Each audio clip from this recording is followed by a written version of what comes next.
ይስጥልን ተመልካቾች እንዴት ናችሁ? በያላችሁበት ሆናችሁ ለምትከታተሉን ይህ የኢትዮጵያ ብሔራዊ ምርጫ ቦርድ ያዘጋጀው የፖለቲካ ፓርቲዎች የክርክር መድረክ ነው። ከፊታችን በሚካሄደው 7ኛው ጠቅላላ ምርጫ ላይ የሚሳተፉ የፖለቲካ ፓርቲዎች በተመረጡ ርዕሰ ጉዳዮች ላይ አማራጭ ያሏቸውን ፖሊሲዎች ይፋ ያደርጋሉ፣ ክርክራቸውን ያካሂዳሉ፣ እንዲሁም ደግሞ ለሚነሳላቸው ጥያቄ ምላሽና ማብራሪያን ይሰጣሉ። በዛሬ ቆይታችን ትኩረት የምናደርገው ማህበራዊ ጉዳይ ላይ ይሆናል። በትምህርት፣ በጤና፣ በመሰረተ ልማትና ተያያዥ ጉዳዮች ላይ በዚህ የተገኙ የፖለቲካ ፓርቲዎች ክርክር ያካሂዳሉ። 4 የፖለቲካ ፓርቲዎች ናቸው ዛሬ ተከራካሪ ሆነው እዚህ የተገኙት። የወላይታ ብሔራዊ ንቅናቄ ፓርቲ፣ የኢትዮጵያ ዜጎች ለማህበራዊ ፍትህ ኢዜማ፣ ሲዳማ ህዝብ አንድነት ዲሞክራሲያዊ ድርጅት እንዲሁም ደግሞ የኢትዮጵያ ፌዴራላዊ ዲሞክራሲያዊ አንድነት መድረክ ፓርቲዎች ቀደም ሲል በጠቆምኳችሁ በማህበራዊ ጉዳይ ላይ ክርክር የሚያካሂዱ ነው የሚሆነው። የወላይታ ብሔራዊ ንቅናቄ ፓርቲ በአማኑኤል ሞጊሶ ተወክሏል። የኢትዮጵያ ዜጎች ለማህበራዊ ፍትህ ኢዜማ በንጋቱ ወልዴና በዮሐንስ መኮንን ተወክሏል። ሲዳማ ህዝብ አንድነት ዲሞክራሲያዊ ድርጅት በደሳለኝ ቲሮና ደመላሽ ደቢሶ እንዲሁም ደግሞ የኢትዮጵያ ፌዴራላዊ ዲሞክራሲያዊ አንድነት መድረክ ባበዛሽ አበበና ኢያሱ እንድሪያስ ተወክለዋል። በዚሁ መሰረት ክርክራቸውን የሚያካሂዱ ነው የሚሆነው። ይህንን የክርክር መድረክ ደግሞ እኔ መታሰቢያ ደረጀ ከባልደረቦቼ ሱባለው ጋሻውና መስፍን ሰለሞን ጋር እየመራን ቆይታ እናደርጋለን። ከኛ ጋር ቆይታችሁን እንድታደርጉ በአክብሮት እንጋብዛለን። የክርክር መድረኩን ከመጀመራችን አስቀድመን ግን የፖለቲካ ፓርቲዎች የሚቆሙበትን እንዲሁም ደግሞ ምላሽ የሚሰጡበትን ቅደም ተከተል ለመወሰን እጣ የማውጣት ስነ ስርዓት ነው የምናካሂደው።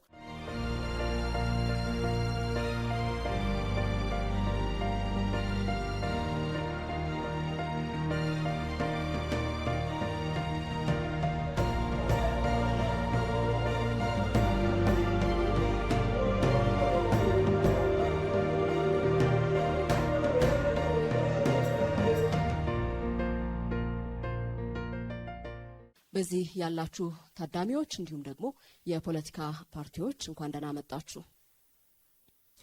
መልካም እድልን አስቀድመን እንመኛለን። 5 ዙሮች ይኖሩታል ይህ የክርክር መድረክ። የመጀመሪያው ባነሳ ነው ወይም ደግሞ በመረጥ ነው የማህበራዊ ጉዳይ ላይ የፓርቲያችሁን አማራጭ ሀሳቦች ታቀርባላችሁ። ሁለተኛው ዙር ላይ እዚህ ካለ ነው መድረክ መሪዎች የሚነሱላችሁን ጥያቄዎች ምላሽ የምትሰጡበት ነው የሚሆነው። ሶስተኛው ዙር ላይ በዚህ ካሉ ታዳሚያን የሚነሱ ጥያቄዎችን ምላሽ የምትሰጡበት ይሆናል። አራተኛው ዙር ላይ የፖለቲካ ፓርቲዎች እርስ በርስ የምትጠያየቁበትና ምላሽም የምትሰጡበት ቆይታ ነው የሚሆነው። የመጨረሻው 5ኛው ዙር ደግሞ ፓርቲያችሁን የምታስተዋውቁበት መርሃ ግብር ነው የሚሆነው። ስለዚህ በቀጥታ ወደ ክርክራችን ነው የምንገባው። በቅደም ተከተላችሁ መሰረት የወላይታ ብሔራዊ ንቅናቄ ፓርቲ ባነሳ ነው በማህበራዊ ጉዳይ ላይ ያላችሁን የፓርቲ አማራጭ ሀሳቦች ማቅረብ ትችላላችሁ። እሺ፣ አመሰግናለሁ ሞዴሬተሮች ለዚህ እድል ስለሰጣችሁኝ። እንዲሁም አመሰግናለሁ ውድ ተፎካካሪዎች።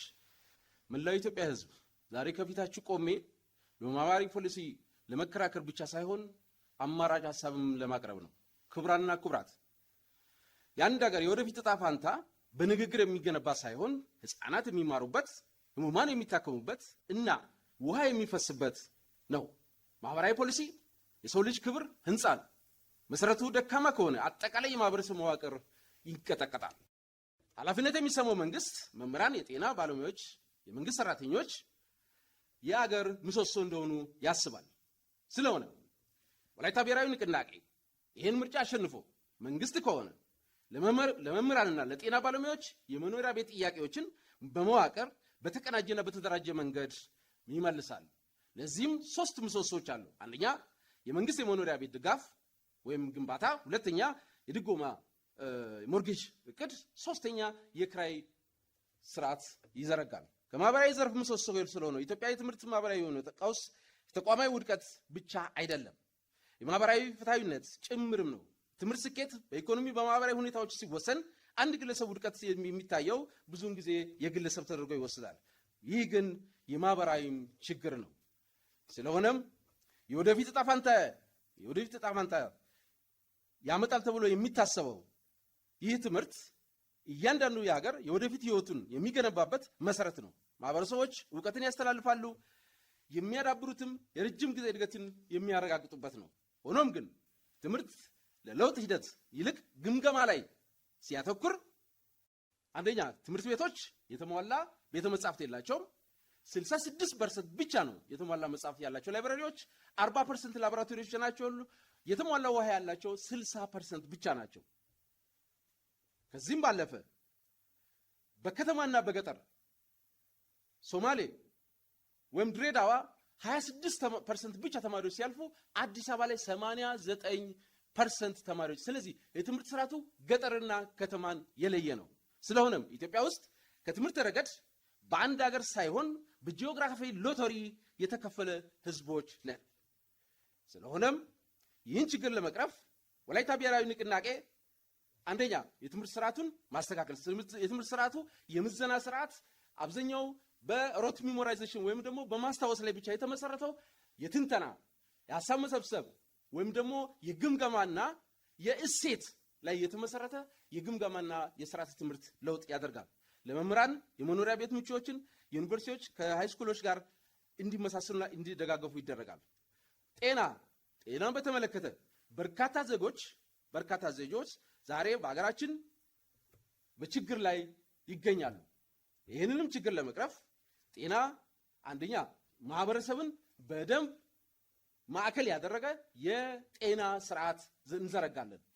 ሶስተኛ የኑሮና ማህበራዊ ሁኔታዎችን ማሻሻል አለብን። ጤና ኑሮን ለመደገፍ የመኖሪያ ቤትን፣ የንጽህና አጠባበቅን፣ የከተማ ፕላንን ማሻሻል አለብን። የገጠርና ከተማ ንጹህ መጠጥ ውሃ አቅርቦቶችን ማሻሻል አለብን።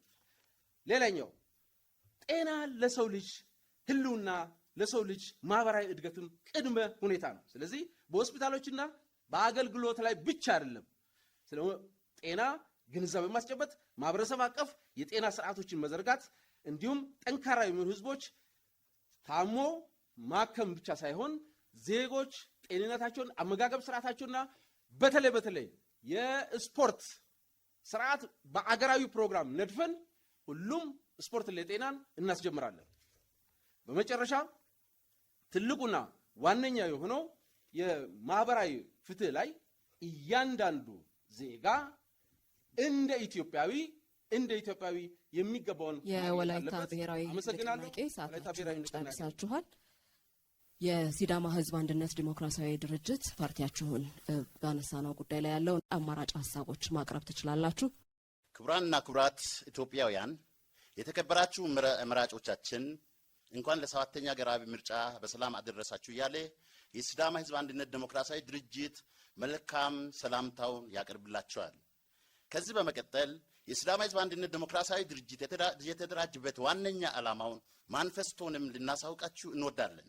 የሲዳማ ህዝብ አንድነት ዲሞክራሲያዊ ድርጅት 1992 ዓ.ም የተደራጀ ሲሆን የተደራጀበት ዋነኛ ዓላማ በወቅቱ ሀገሪቱን ይመራ የነበረው ኢህአዴግ መንግስት በጭቁን ሲዳማ ህዝቦችና በኢትዮጵያ ህዝቦች ላይ ሲያደርስ የነበረውን በደል በመቃወም የተደራጀ ፓርቲ ነው።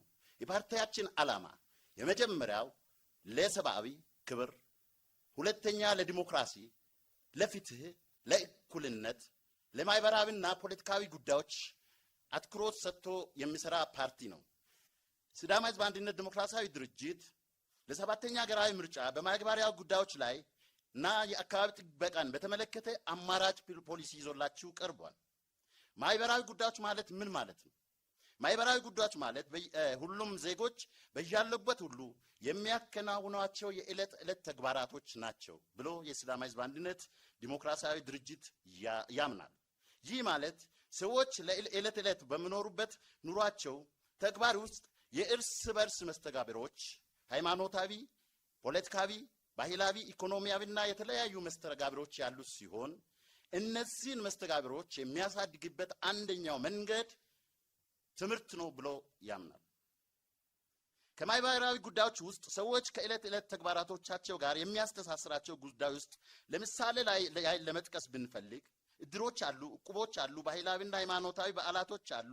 እነዚህን ለመጥቀስ ይቻላል። እነዚህና የመሳሰሉትን ተግባራቶች ለቀጣይ ትውልድ ለማስተላለፍ ወሳኝ ከሆኑት መካከል ትምህርት ቀዳሚውን ስፍራ ይዛል።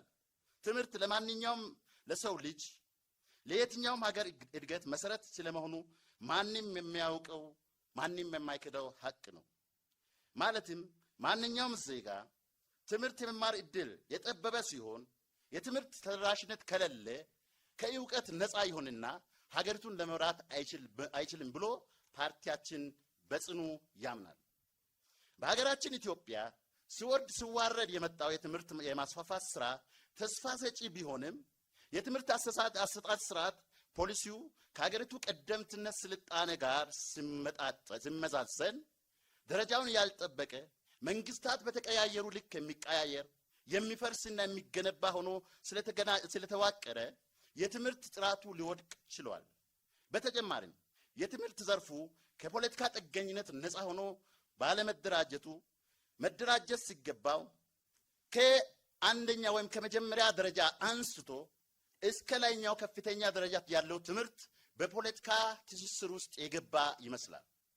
ይህን ለማለት የቻልንበት ዋነኛው ምክንያት በየወቅቱ የሚቀያየሩ ሀገሪቱን የመምራት እድል ያገኙ መንግስታት ከፖለቲካቸው ጋር አብሮ የሚሄድ ፖሊሲ ከመቅረጽ ውጪ ሀገሪቱ በደረሰችበት ልክ ሀገሪቱን የሚመራ ፖሊሲ የትምህርት ፖሊሲ መቅረጽ ያልቻሉ ይመስላል።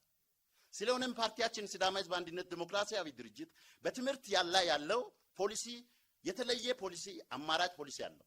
ይህን ለማለት የቻልንበት አማራጭ ፖሊሲያችን አንደኛ ሲወርድ የመጡ መንግስታት እንደገነቡት በከፍተኛ ትምህርት ላይ ብቻ ሳይሆን መመስረት ያለበት በአጸደ ህፃናት ወይም በመደበኛ በመጀመሪያ ደረጃ ትምህርት ላይ መመስረት አለበት ብሎ ፓርቲያችን ያምናል። ይህ ሲሆን ነው በሀገሪቱ ትምህርት ፖሊሲ ላይ ለውጥ ሊመጣ ይችላል ብለን የምናምነው። ስለሆነም ፓርቲያችን ቢመረጥ ቢያሸንፍ የትምህርት ፖሊሲውን ከታች ጀምሮ ወደ ላይ ኮትኩቶ ላይ የማሳደግ ሐሳብ ይዞ የሚመራ ይሆናል። ሌላው ደግሞ የትምህርት ፖሊሲውን ከፖለቲካ ጥገኝነት ነፃ ያደርጋል። የትምህርት ተደራሽነት ለሁሉም ማህበረሰብ እንዲደርስ ማህበረሰብን ያማከለ በየአካባቢው የመጀመሪያ ደረጃ ትምህርት ቤቶችን፣ ከፍተኛ ትምህርት ቤቶችንና ዩኒቨርሲቲዎችን በየአካባቢው ይገነባል።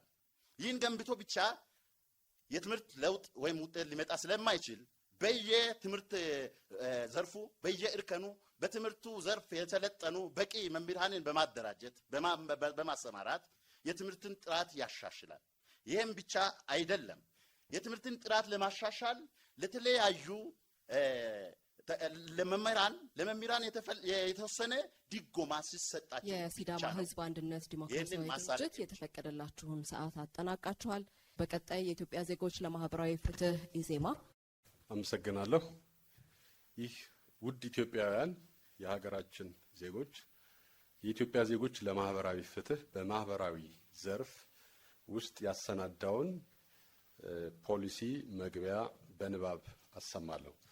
የኢዜማ ማህበራዊ ፖሊሲ የሚነሳው የፓርቲያችን መሰረታዊ ፍልስፍናና የሰሜን ኮከብ ከሆነው ማህበራዊ ፍትህ ሲሆን ይህም ፍትሃዊ ማህበረሰብ ለመገንባት እንደ መልህቅ በምናያቸው መሰረታዊያን ላይ የቆመ የፖለቲካ የኢኮኖሚና ማህበራዊ እሳቤ ነው።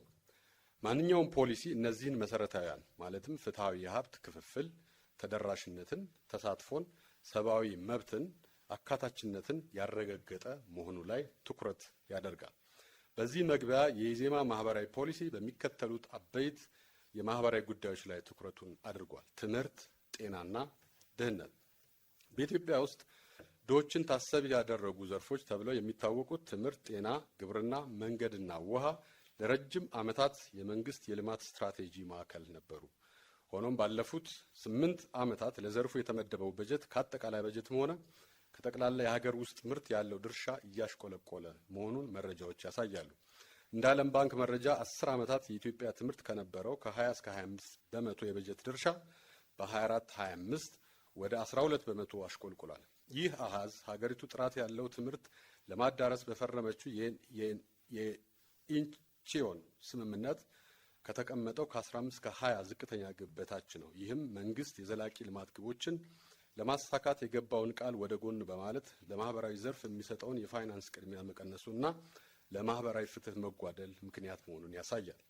የጤና በጀት ድርሻ እንደ ትምህርት ዘርፍ ሁሉ ቀንሶ ከአጠቃላይ ሀገራዊ በጀት አንጻር ከ10.2 በመቶ ወደ 7.2 በመቶ ዝቅ ማለቱ መንግስት ለማህበራዊ ዘርፍ የሚሰጠው ትኩረት አናሳነት ማሳያ ነው። ይህ አሃዝ ሀገራችን በፈረመችው የአቡጃ ስምምነት ለጤና ዘርፍ ከተቀመጠው የ15 በመቶ አነስተኛ ግብ እጅግ የራቀ ነው።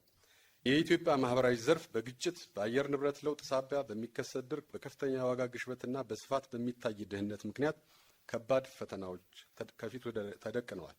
ይህም በልጆችና ተጋላጭ በሆኑ የህብረተሰብ ክፍሎች ላይ ከፍተኛ ጉዳት እያደረሰ ይገኛል። ዋና ዋና ችግሮች የምግብ ዋስትና እጥረት፣ ለአረጋውያን የሚደረግ የማህበራዊ ጥበቃ ማነስ፣ ከፍተኛ ወጣቶች ስራ አጥነት እና የስርዓተ ጾታ እኩልነት ናቸው።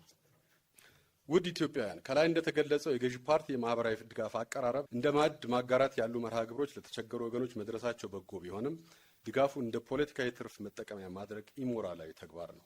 ይህ ተግባር ማህበራዊ ፍትህን በልግስና የሚቀርብ በመሆኑ ኢዜማ በጽኑ ይቃወሟል። ኢዜማ በፖለቲካ መርሃ ግብር ውስጥ ኢትዮጵያ የሚያስፈልጋት ያልተማከለ የፖለቲካ ስርዓት እንደሆነ በግልጽ አስቀምጧል። ይህ ስርዓት የፖለቲካ ስልጣን ባለቤትነትን ወደ ዜጎች በማቅረብ ለማህበራዊና ኢኮኖሚያዊ እድገት ወሳኝ ሚና ይጫወታል። በማህበራዊ ዘርፍ የምናራምደው ማህበራዊ ፍትህ የኢኮኖሚ እድገትንና ልማትን የሚያቀላጥፍ፣ የህብረተሰቡን የሞራል ጤንነት የሚጠብቅና ሰላማዊ አብሮነትን የሚያረጋግጥ ነው። ማህበራዊ ፍትህን የፖሊሲዎቻችን ማዕከል ያደረግነው ያለሱ የተረጋጋና ያደገ ማህበረሰብ መገንባት እንደማይቻል ስለምናምን ነው።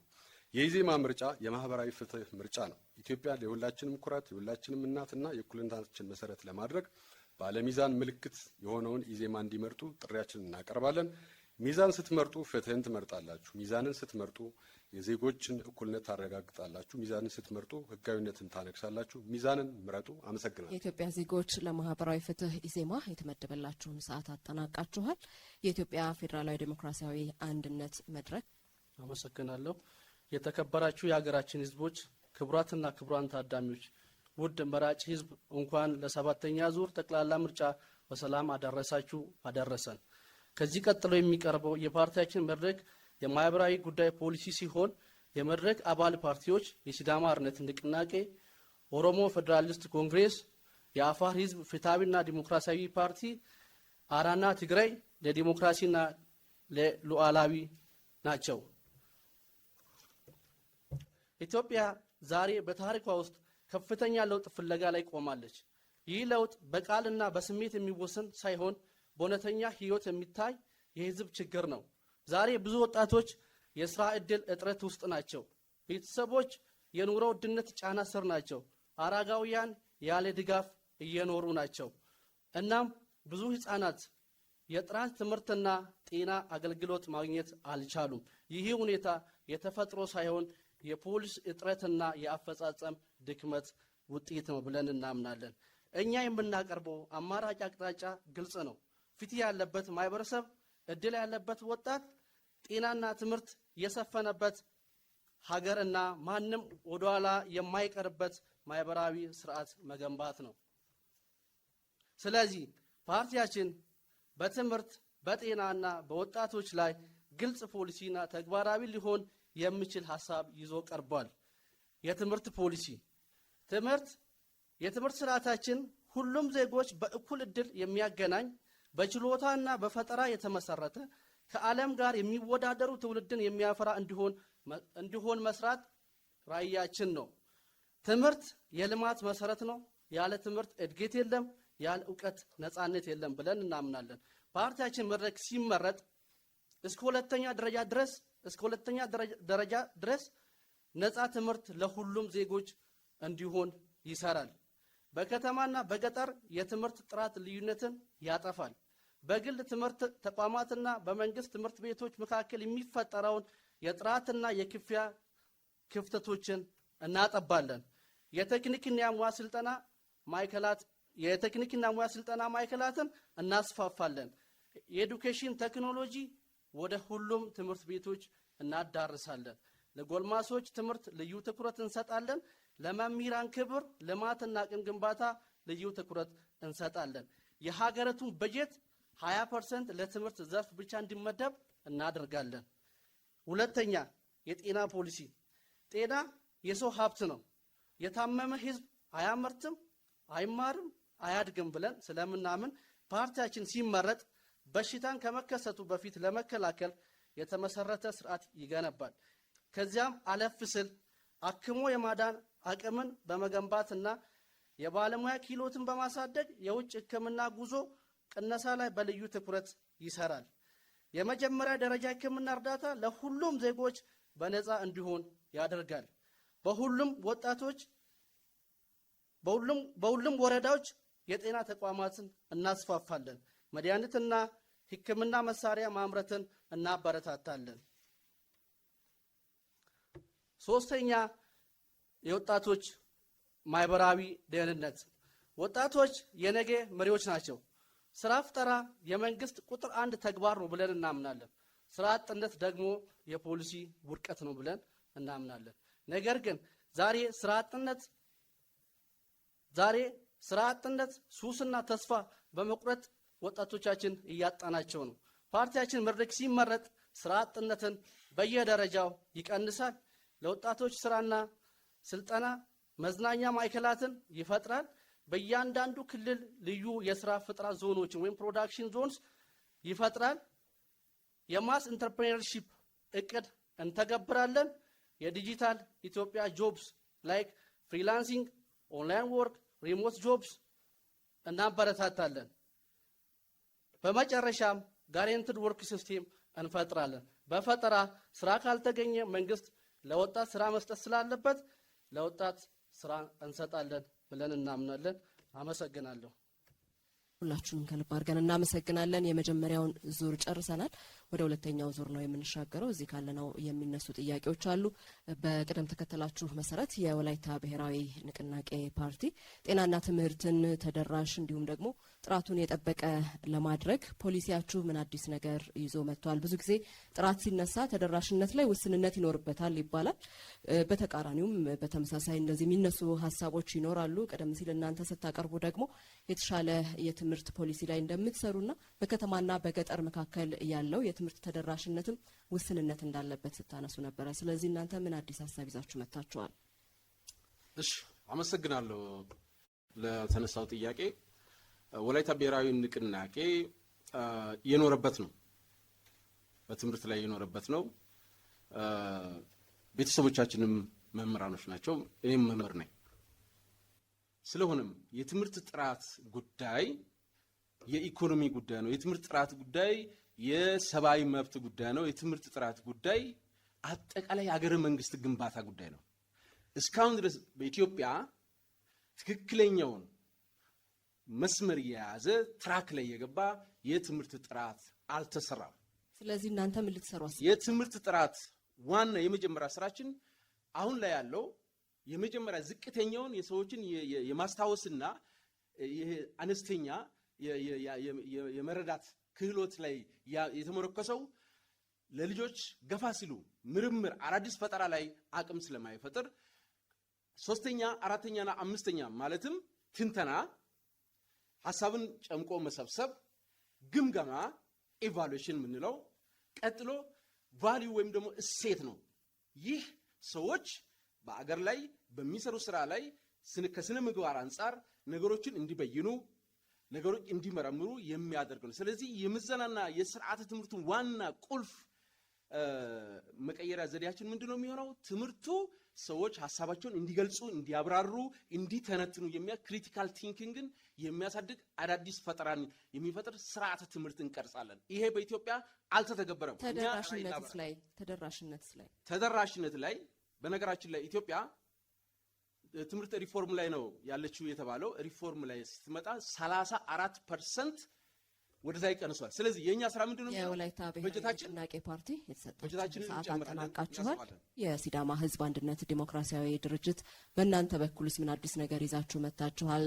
ጥራት ማስጠበቅ ሲታሰብ ተደራሽነት ላይ ጥያቄ ይፈጠራል። ተደራሽነትን እናስፋ ሲባል ደግሞ የትምህርት ጥራት ጉዳይ እንዲሁ ጥያቄ ውስጥ ይወድቃል የሚሉ ሀሳቦች ይኖራሉና እነዚህን ሁለት ልዩነቶች እንዴት ነው ልታጠቡ ያሰባችሁት? በተለይ ደግሞ የተሻለ የትምህርት ፖሊሲ ላይ እንሰራለን የሚል ሀሳብ ስታነሱ ነበርና ልዩነቱን በምን መልኩ ነው የምታጠቡት? አመሰግናለሁ። የሲዳማ ሕዝብ አንድነት ዲሞክራሲያዊ ድርጅት በትምህርት ፖሊሲ ላይ ያለው አማራጭ ግልጽ ነው። ትምህርት ለማንኛውም ማህበረሰብ ለየትኛውም ሀገር ወሳኝ እንደሆነ መጀመሪያ በመግቢያችን አብራርተናል። የትምህርት ፖሊሲው ሲቀረጽ መጀመሪያ በከፍተኛ ትምህርት ተቋማት ላይ የተቀረጸ ነው። ውጤት በዛ ይመጣል ተብሎ የተቀረጸ በመሆኑ እኛ ግን እንደ ሲዳማ ሕዝብ አንድነት ዲሞክራሲያዊ ድርጅት የትምህርት ፖሊሲው መቀረጽ ያለበት በታችኛዎቹ በቤዝመንት ላይ መሆን አለበት ብለን እናምናለን።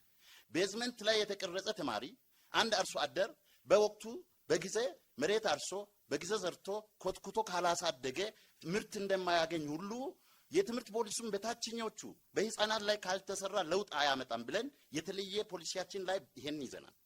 የትምህርት ተደራሽነትን በተመለከተ በሀገራችን ኢትዮጵያ ያለው ሲወርድ ሲዋረድ የመጣው እንዳልነው ሁሉ የትምህርት ተደራሽነት ችግር የለውም። ሁሉም አካባቢ ላይ ዛሬ ትምህርት ተደራሽ ሆኗል። በየአካባቢው በየቀበሌው የትምህርት ቤቶች አሉ። ነገር ግን ጥራቱን የጠበቀ አይደለም። ያንን ለማለት የቻልንበት የትምህርት ሴክተሩ እንዳለ እየተመራ ያለው በፖለቲካ ነው። የፖለቲካ እጆች የትምህርት ሴክተሩን የሚመሩ ትምህርት ቤቶችን የሚመሩ ርዕሰ መምህራን። ስለዚህ እናንተ ምን አማራጭ ይዛችሁ መጣችኋል? ጤናን ጨምሮ የመጣ ነው። ከዚህ ከፖለቲካ ነጻ አድርገን በታችኞቹ በህፃናት ላይ ሰርተን እውቀት ያላቸውና የተለየ ልምድና ተስጦ ያላቸውን ተማሪዎችን አውጥተን በፈጠራ ስራ እንዲለማመዱ በማድረግ በተግባር ተኮር ትምህርት ላይ አተኩረን በዛ በመስራት የሀገራችንን ተማሪዎች ትልቅ እውቀት ያላቸውን ለማድረግ እንሞክራለን፣ እንችላለን ብለን እናምናለን። የመወዳደሪያ ምልክታችንም እንሰጥ ነው። እናመሰግናለን። የኢትዮጵያ ዜጎች ለማህበራዊ ፍትህ ኢዜማ ባነሳነው ጉዳይ በተለይ ከትምህርትና ጤና ተደራሽነት ጋር ተያይዞ ጥራትን ማስጠበቅና ተደራሽነትን ማስፋት ላይ ምን ልትሰሩ አስባችኋል? የኢትዮጵያ ዜጎች ለማህበራዊ ፍትህ ኢዜማ መሰረታዊ እሳቤ ማህበራዊ ፍትህ የሚለው መነሻውም መድረሻውም ከነዚህ ከሁለት ዘርፎች ጋራ በጥብቅ የተቆራኘ ነው።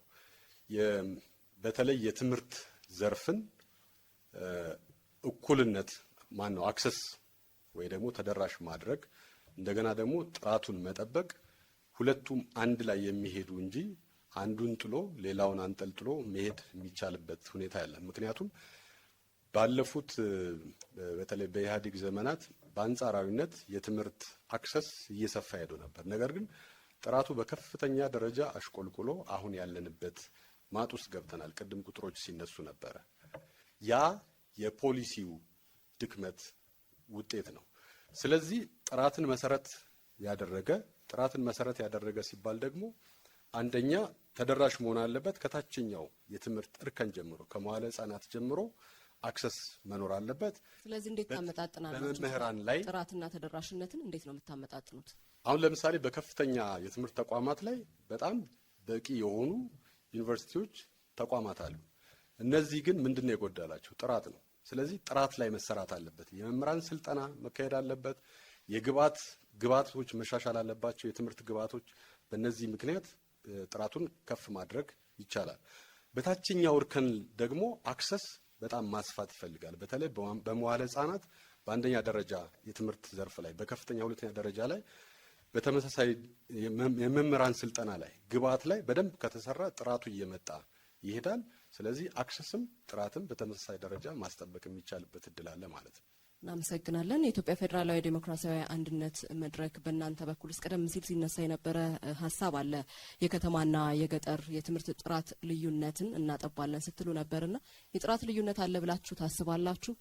በእናንተ በኩልስ በተለይ ልዩነቱን ለማጥበብ ምን አዲስ የፖሊሲ አማራጮችን ይዛችሁ መጥታችኋል? ኦኬ፣ አመሰግናለሁ። እኛ በአንድ ነገር እናምናለን። አሁን ላለችበት ኢትዮጵያ አሁን ላለችበት ቀውስ ወይም ችግር የትምህርት ሴክተር ወይም ኤዱኬሽን ኳሊቲ አለመኖሩ ዋና መንስኤ ነው ብለን እናምናለን። ያንደን ሀገር ሁኔታ ወይም ያንደን ሀገር ለማበላሸት ኤዱኬሽን ሲስቴሙ ማበላሸት ብቻ በቂ ነው ብለን እናምናለን። ስለዚህ አክሰስ ፕላስ ኳሊቲው የኢዜማ ተወካይ እንዳለው የሚለያዩ ነገሮች አይደሉም። ሁለቱም ኢንተግሬትድ ሆኖ መሄድ የሚችሉ ጉዳይ ስለሆነ በምን መልኩ ልታስኬዱ አሰባችሁ? እኛ የምናደርገው ቅድም እንዳብራራውትም ከሀገሪቱ በጀት 20% ለትምህርት ሴክተር እንመድባለን ብለናል። ስለዚህ አሁን ያለው የትምህርት ተቋማት ችግር የለብንም ብለን እናምናለን። ነገር ግን የኢንፍራስትራክቸሮች የመሰረተ ልማት አለሟሟላት ችግሮች ስላሉ መንግስት ስንሆን የሚገባውን በጀት መደበን የኢንፍራስትራክቸር ችግር እንፈታለን። ሲቀጥልም ደግሞ በጀት መመደቡ የትምህርት ጥራትን ወይም ደግሞ የጤና ጥራትን ያረጋግጣል ብላችሁ ታስባላችሁ? በሚገባ። ምክንያቱም አንደኛ በጀት ሲመደብ ተማሪው ሜንታሊም ፊዚካሊም አክቲቭ እንዲሆን መስራት መቻል አለብን ብለን እናምናለን። ይሄን ሲባል ተማሪ የተማሪውን ትምህርት ፕራክቲካሊ ማሳየት የሚችልበት ኢንፍራስትራክቸሩ መሟላት መቻል አለበት በአንድ ትምህርት ቤት ውስጥ። ይሄ ከሌለ ይሄን ለማድረግ ደግሞ ገንዘብ ያስፈልጋል። ፋይናንስ መመደብ መቻል አለበት ለትምህርት ሴክተር ብለን ስለምናምን መንግስት ለትምህርት ሴክተር በቂ ገንዘብ መመደብ መቻል አለበት ብለን ስለምናምን የትምህርት ጥራቱን እናሻሽላለን ብለን እናምናለን። አመሰግናለሁ። በእኔ በኩል ያለ ጥያቄ ጨርሻለሁኝ። ባልደረቦቼ ደግሞ በተከታይነት ጥያቄዎችን ያቀርቡላችኋል። እሱ ባለው ጋሻውን አስቀድማለሁ። አመሰግናለሁ። የወላይታ ብሔራዊ ንቅናቄ የመጀመሪያው ተጠያቂ ይሆናል። ልዩ ድጋፍ ለሚያስፈልጋቸው የማህበረሰብ ክፍሎች ለምሳሌም ለአረጋውያን፣ ለስራ አጦች እንዲሁም ዝቅተኛ ገቢ ላላቸው የማህበረሰብ ክፍሎች ማህበራዊ አገልግሎትን እንዴት ነው ተደራሽ የምታደርጉት? በፖሊሲያችሁ ምን አስቀምጣችኋል? እሺ፣ አመሰግናለሁ። አንደኛው ዝቅተኛ ገቢ ላላቸው ሰዎች ድጋፍ የምናደርገው የቤት ሴኩሪቲ ወይም ደግሞ ዜጎች ቤት እንዲኖራቸው ቅድም እንደጠቀስኩት አንደኛው ሞርጌጅ፣ ሁለተኛው በክራይ መልክ ማዘጋጅ፣ ሶስተኛው ደግሞ መንግስት ገንብቶ የሚሰጣቸውን ንግዶች ነው የሚሆነው። ሞርጌጅ ያው ቆጥቦ እንትን የሚሉበት ነው። አንዱ እሱ ነው። ሁለተኛው ዜጎችን ጤና መድህን ውስጥ ማካተት ነው። ስለዚህ ስልጣን ብትይዙ ምን ያህል ቤቶችን ለማህበረሰቦች ትገነባላችሁ? የበጀት ምንጫችሁስ ምንድን ነው የሚሆነው? በነገራችን ላይ በትምህርት በማህበራዊ ላይ የሚወጣ ወጪ አይባልም። ይሄ ኢንተርጀነሬሽናል ወይም ለትውልድ የሚደረግ ኢንቨስትመንት ነው። ግን ከየት ይመጣል ገንዘቡ? ቤቶቹን ለመገንባት የሚያገለግለው ገንዘብ በጣም ጥሩ ፕራዮሪቲ ነው። አሁን የከተማ ፕሮጀክቶች ላይ የምናውላቸው በጀቶች ቀንሰን ለዜጎች ፍትሃዊ አገልግሎት እንዲያገኙ እናደርግ። ስለዚህ የቅድሚያ ጉዳይ ነው የሚሆነው። ምን ያህል ቤቶችን ትገነባላችሁ? አንደኛ ቤቶችን እኛ የምንገነባው ዜጎች በራሳቸው እንትኖች ዳታ ሰብስበን እያንዳንዳቸው በሚፈልጉት እኛ እስኬል ያደረግነው በእድሜ በስራ አገልግሎት፣ ሁለተኛ እነሱ በሚያስቀምጡት ነው። በዛ መሰረት ኢንካማቸው ገጠር አሁን ሁሉንም በአንድ ላይ አይደለም የምናደርገው። ቅድም እንደተናገርኩት ደረጃ በደረጃ ግራጁዋሊ የአካባቢ የሀገሪቱን የኢኮኖሚ ሁኔታ ባገናዘበ መልኩ ነው የምናደርገውና ይህን ታሳቢ አድርጎ ዜጎች በሚቆጥቡት መንግስትም በራሱ በሚያደርገው ሶስተኛ በክራይም በምናከራየው ነው የሚሆነው። አሁን ኤግዛክትሊ እንዲህ ነው ብሎ መናገር አይቻልም። እሺ፣ ወደ ሲዳማ ህዝብ አንድነት ዲሞክራሲያዊ ድርጅት እናልፋለን። እናንተስ ልዩ ድጋፍ ለሚያስፈልጋቸው የማህበረሰብ ክፍሎች በተለይም ወይም ለምሳሌ ለአረጋውያን፣ ለስራ አጦች እንዲሁም ዝቅተኛ ገቢ ላላቸው የማህበረሰብ ክፍሎች ማህበራዊ አገልግሎቶችን እንዴት ተደራሽ ለማድረግ አቅዳችኋል? እሺ፣ እናመሰግናለን። ድጋፍ የምናደርግባቸው መንገዶች ብዙ ናቸው። መጀመሪያ ማደራጀት አለ።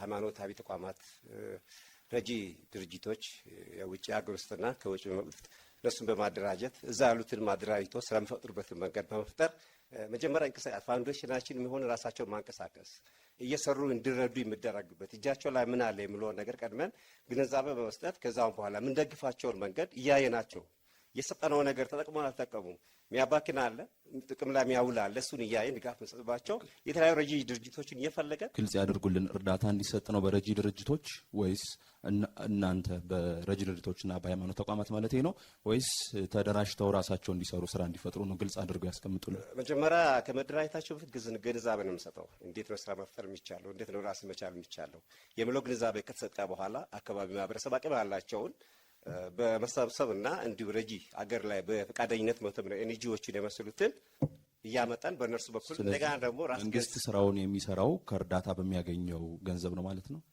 መጀመሪያ በራሱ አቅም በራሱ ባለው ተነሳሽነት በአእምሮም ሊሆን ይችላል፣ በገንዘብም ሊሆን ይችላል።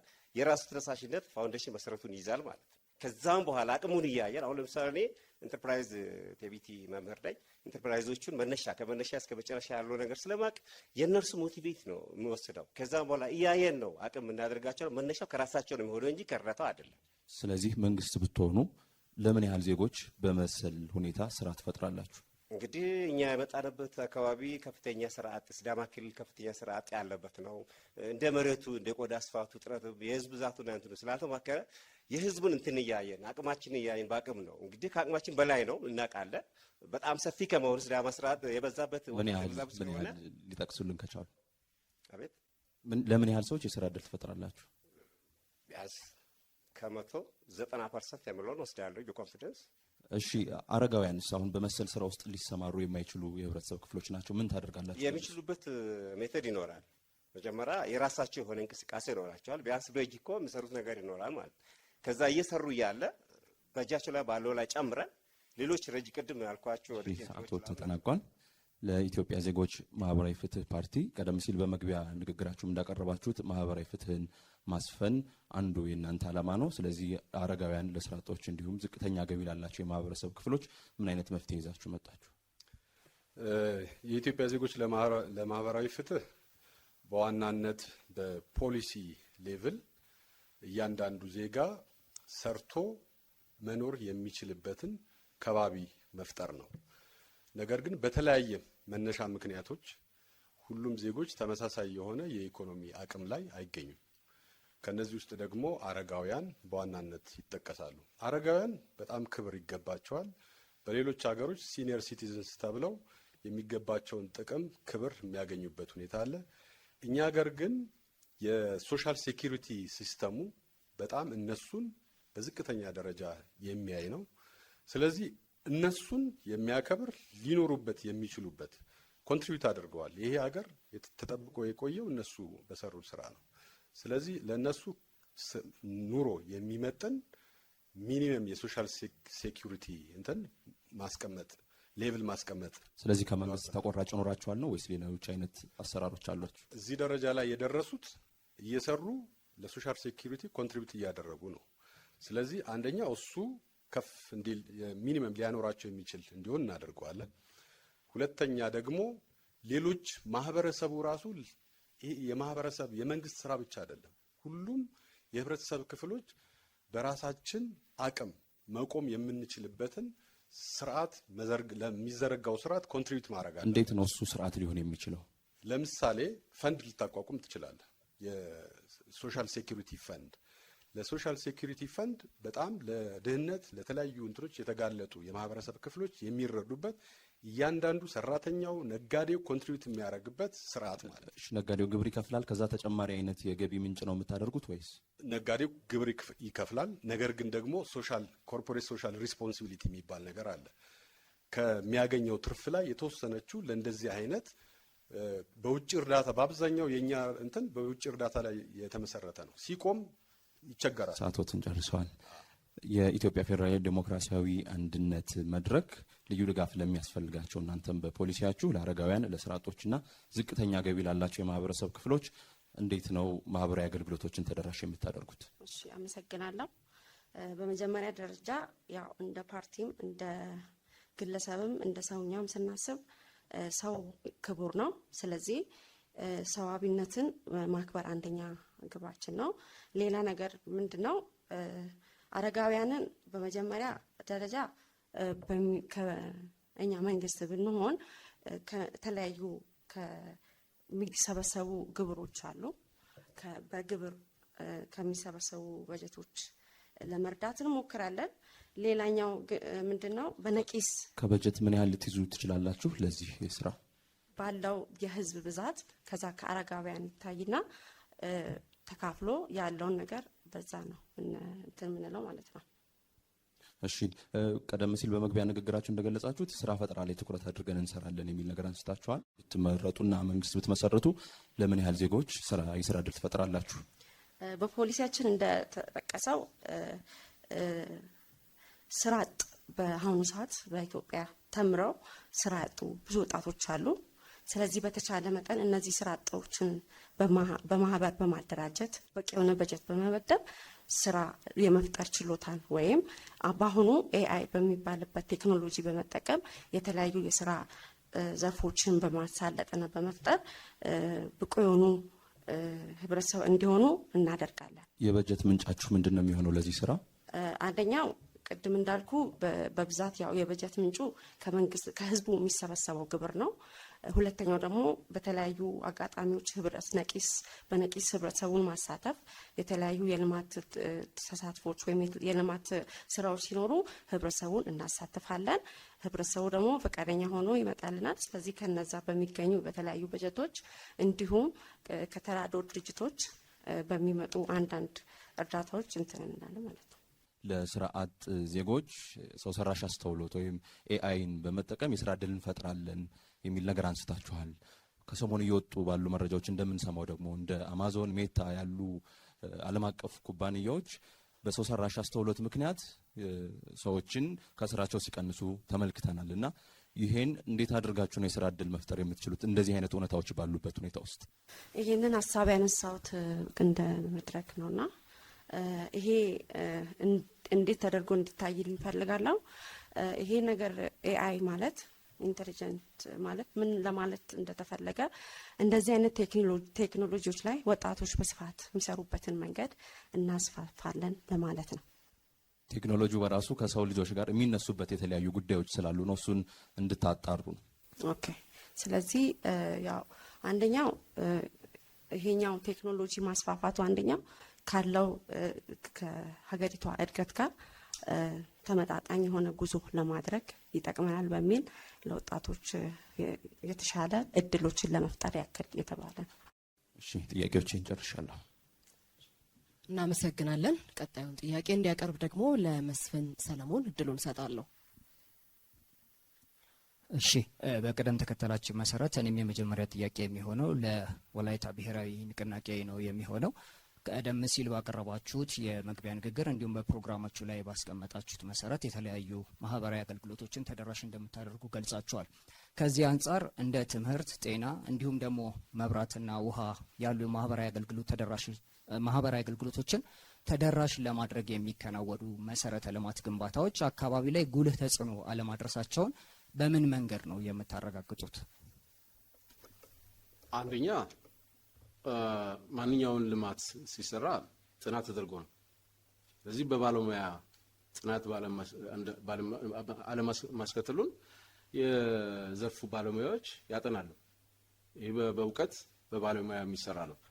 ማህበራዊ ፍትህ ለማምጣት ብለን እንደገና ማህበረሰቡ ላይ ሌላ በእውቀት ማነስ ህዝቡ ላይ እንዲደርስ የሚደረግ አይነት አሰራር አይኖርም። ስለዚህ እሱን የሚመከረው በኢንቫይሮንሜንታል ኤክስፐርቶች፣ አካባቢ ባለሙያዎች፣ እንደገና ደግሞ አርኪቴክተሮችም ኢንጂነሮችም እዛ የሚመለከቱ የጤና ባለሙያዎችም እያንዳንዱ በዘርፉ የሚመለከታቸው ሰዎች እዛ ላይ ገብቶ ጥናት አድርጎ ተረጋግጦ በባለሙያ ኤክስፐርትስ ተጠንቶ ነው ወደ ስራ የሚገባው።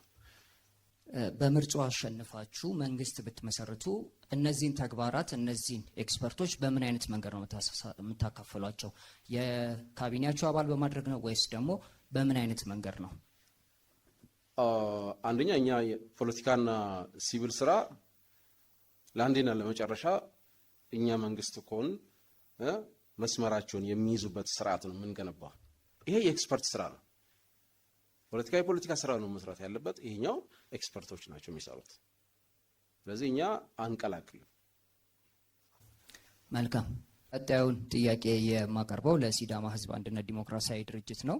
ለእናንተም ተመሳሳይ ይዘት ያለው ጥያቄ ነው የምሰነዘረው። በሰባተኛው ጠቅላላ ምርጫ አሸንፋችሁ መንግስት ብትመሰርቱ እንደ ጤና፣ ትምህርት እንዲሁም ደግሞ መብራት እና ውሃ ያሉ የማህበራዊ አገልግሎቶችን ተደራሽ ለማድረግ የሚገነቡ መሰረተ ልማቶች አካባቢ ላይ ጉልህ ተጽዕኖ አለማድረሳቸውን በምን አይነት መንገድ ነው የምታረጋግጡት? ጉልህ ተጽዕኖ አለማድረግ እንትኑ የምናይበት አካዴሚክ አለ፣ ፖለቲካሊ እውቀት አለ።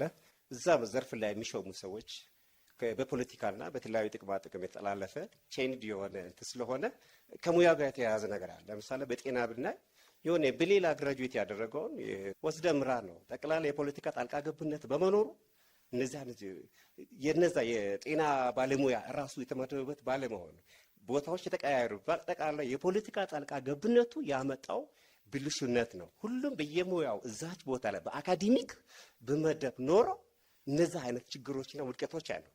በመሰረተ ልማት የሚሆን ጥያቄው ቀጥታ የሚገነቡ መሰረተ ልማቶች አካባቢ ላይ ጉልህ ተጽዕኖ አለማሳደራቸውን የምታረጋግጡት በምንድን ነው? ስለ መሰረተ ልማት ግንባታዎቹ ነው እያወራን ያለ ነው። የሚገነቡ የመሰረተ ልማት ግንባታዎቹ የማህበራዊ አገልግሎትን ተደራሽ ለማድረግ የሚገነቡ መሰረተ ልማቶች አካባቢ ላይ ጉልህ ተጽዕኖ አለማሳደራቸውን የምታረጋግጡት በምን መንገድ ነው? ለምሳሌ በመንገድ ዙሪያ የምንጠቀማቸው አሉ።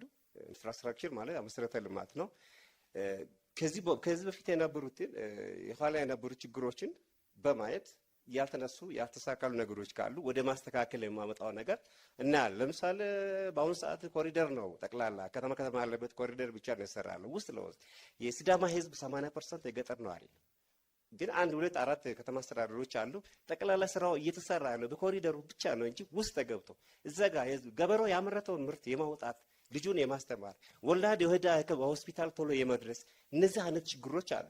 ይሄ ችግር እንደሊቀረፍ ይችላል ብሎ በኋላ ጥያቄ መጣ ላስተካክሎ ይችላልውና ኢንፍራስትራክቸር ወይ መሰረተ ልማቶች ላይ ያሉ ችግሮች የፖለቲካ ጣልቃ ገብነት መጀመሪያ እንደተናገርኩ ያ ችግር እንዴት ነው ምን ተጽዕኖ አመጣ? ቅድም እንደተናገርኩ በህፃናት ላይ በእናቶች ላይ እናንተ ይሄንን ተጽዕኖ በምን መንገድ ነው የምታስተካክሉት? ከዚህ በኋላ ማሳካት የምንችለው እኛ ምርጫ ብናሸንፍ የሲዳማ ህዝብ ዲሞክራሲያዊ ኢህአዴግ ፓርቲ ቢያሸንፍ ያለ ማንም ፖለቲካ ጣልቃ ገብነት ሁሉም በሙያው መሰረተ ልማት ላይ ኮንስትራክሽን ከሆነ ኮንስትራክሽን፣ አግሪካልቸር ከሆነ አግሪካልቸር ፖለቲካ ጣልቃ ገብነት በሌለበት ዘርፉ እናደርገዋለን። የተሰጡትን ሰዓት ጨርሰዋል። ቀጣዩን ጥያቄ የምሰነዝረው ለኢትዮጵያ ዜጎች ለማህበራዊ ፍትህ ኢዜማ ይሆናል። ለእናንተም በተመሳሳይ ሁኔታ አንድ አይነት ጥያቄ ነው የማነሳው።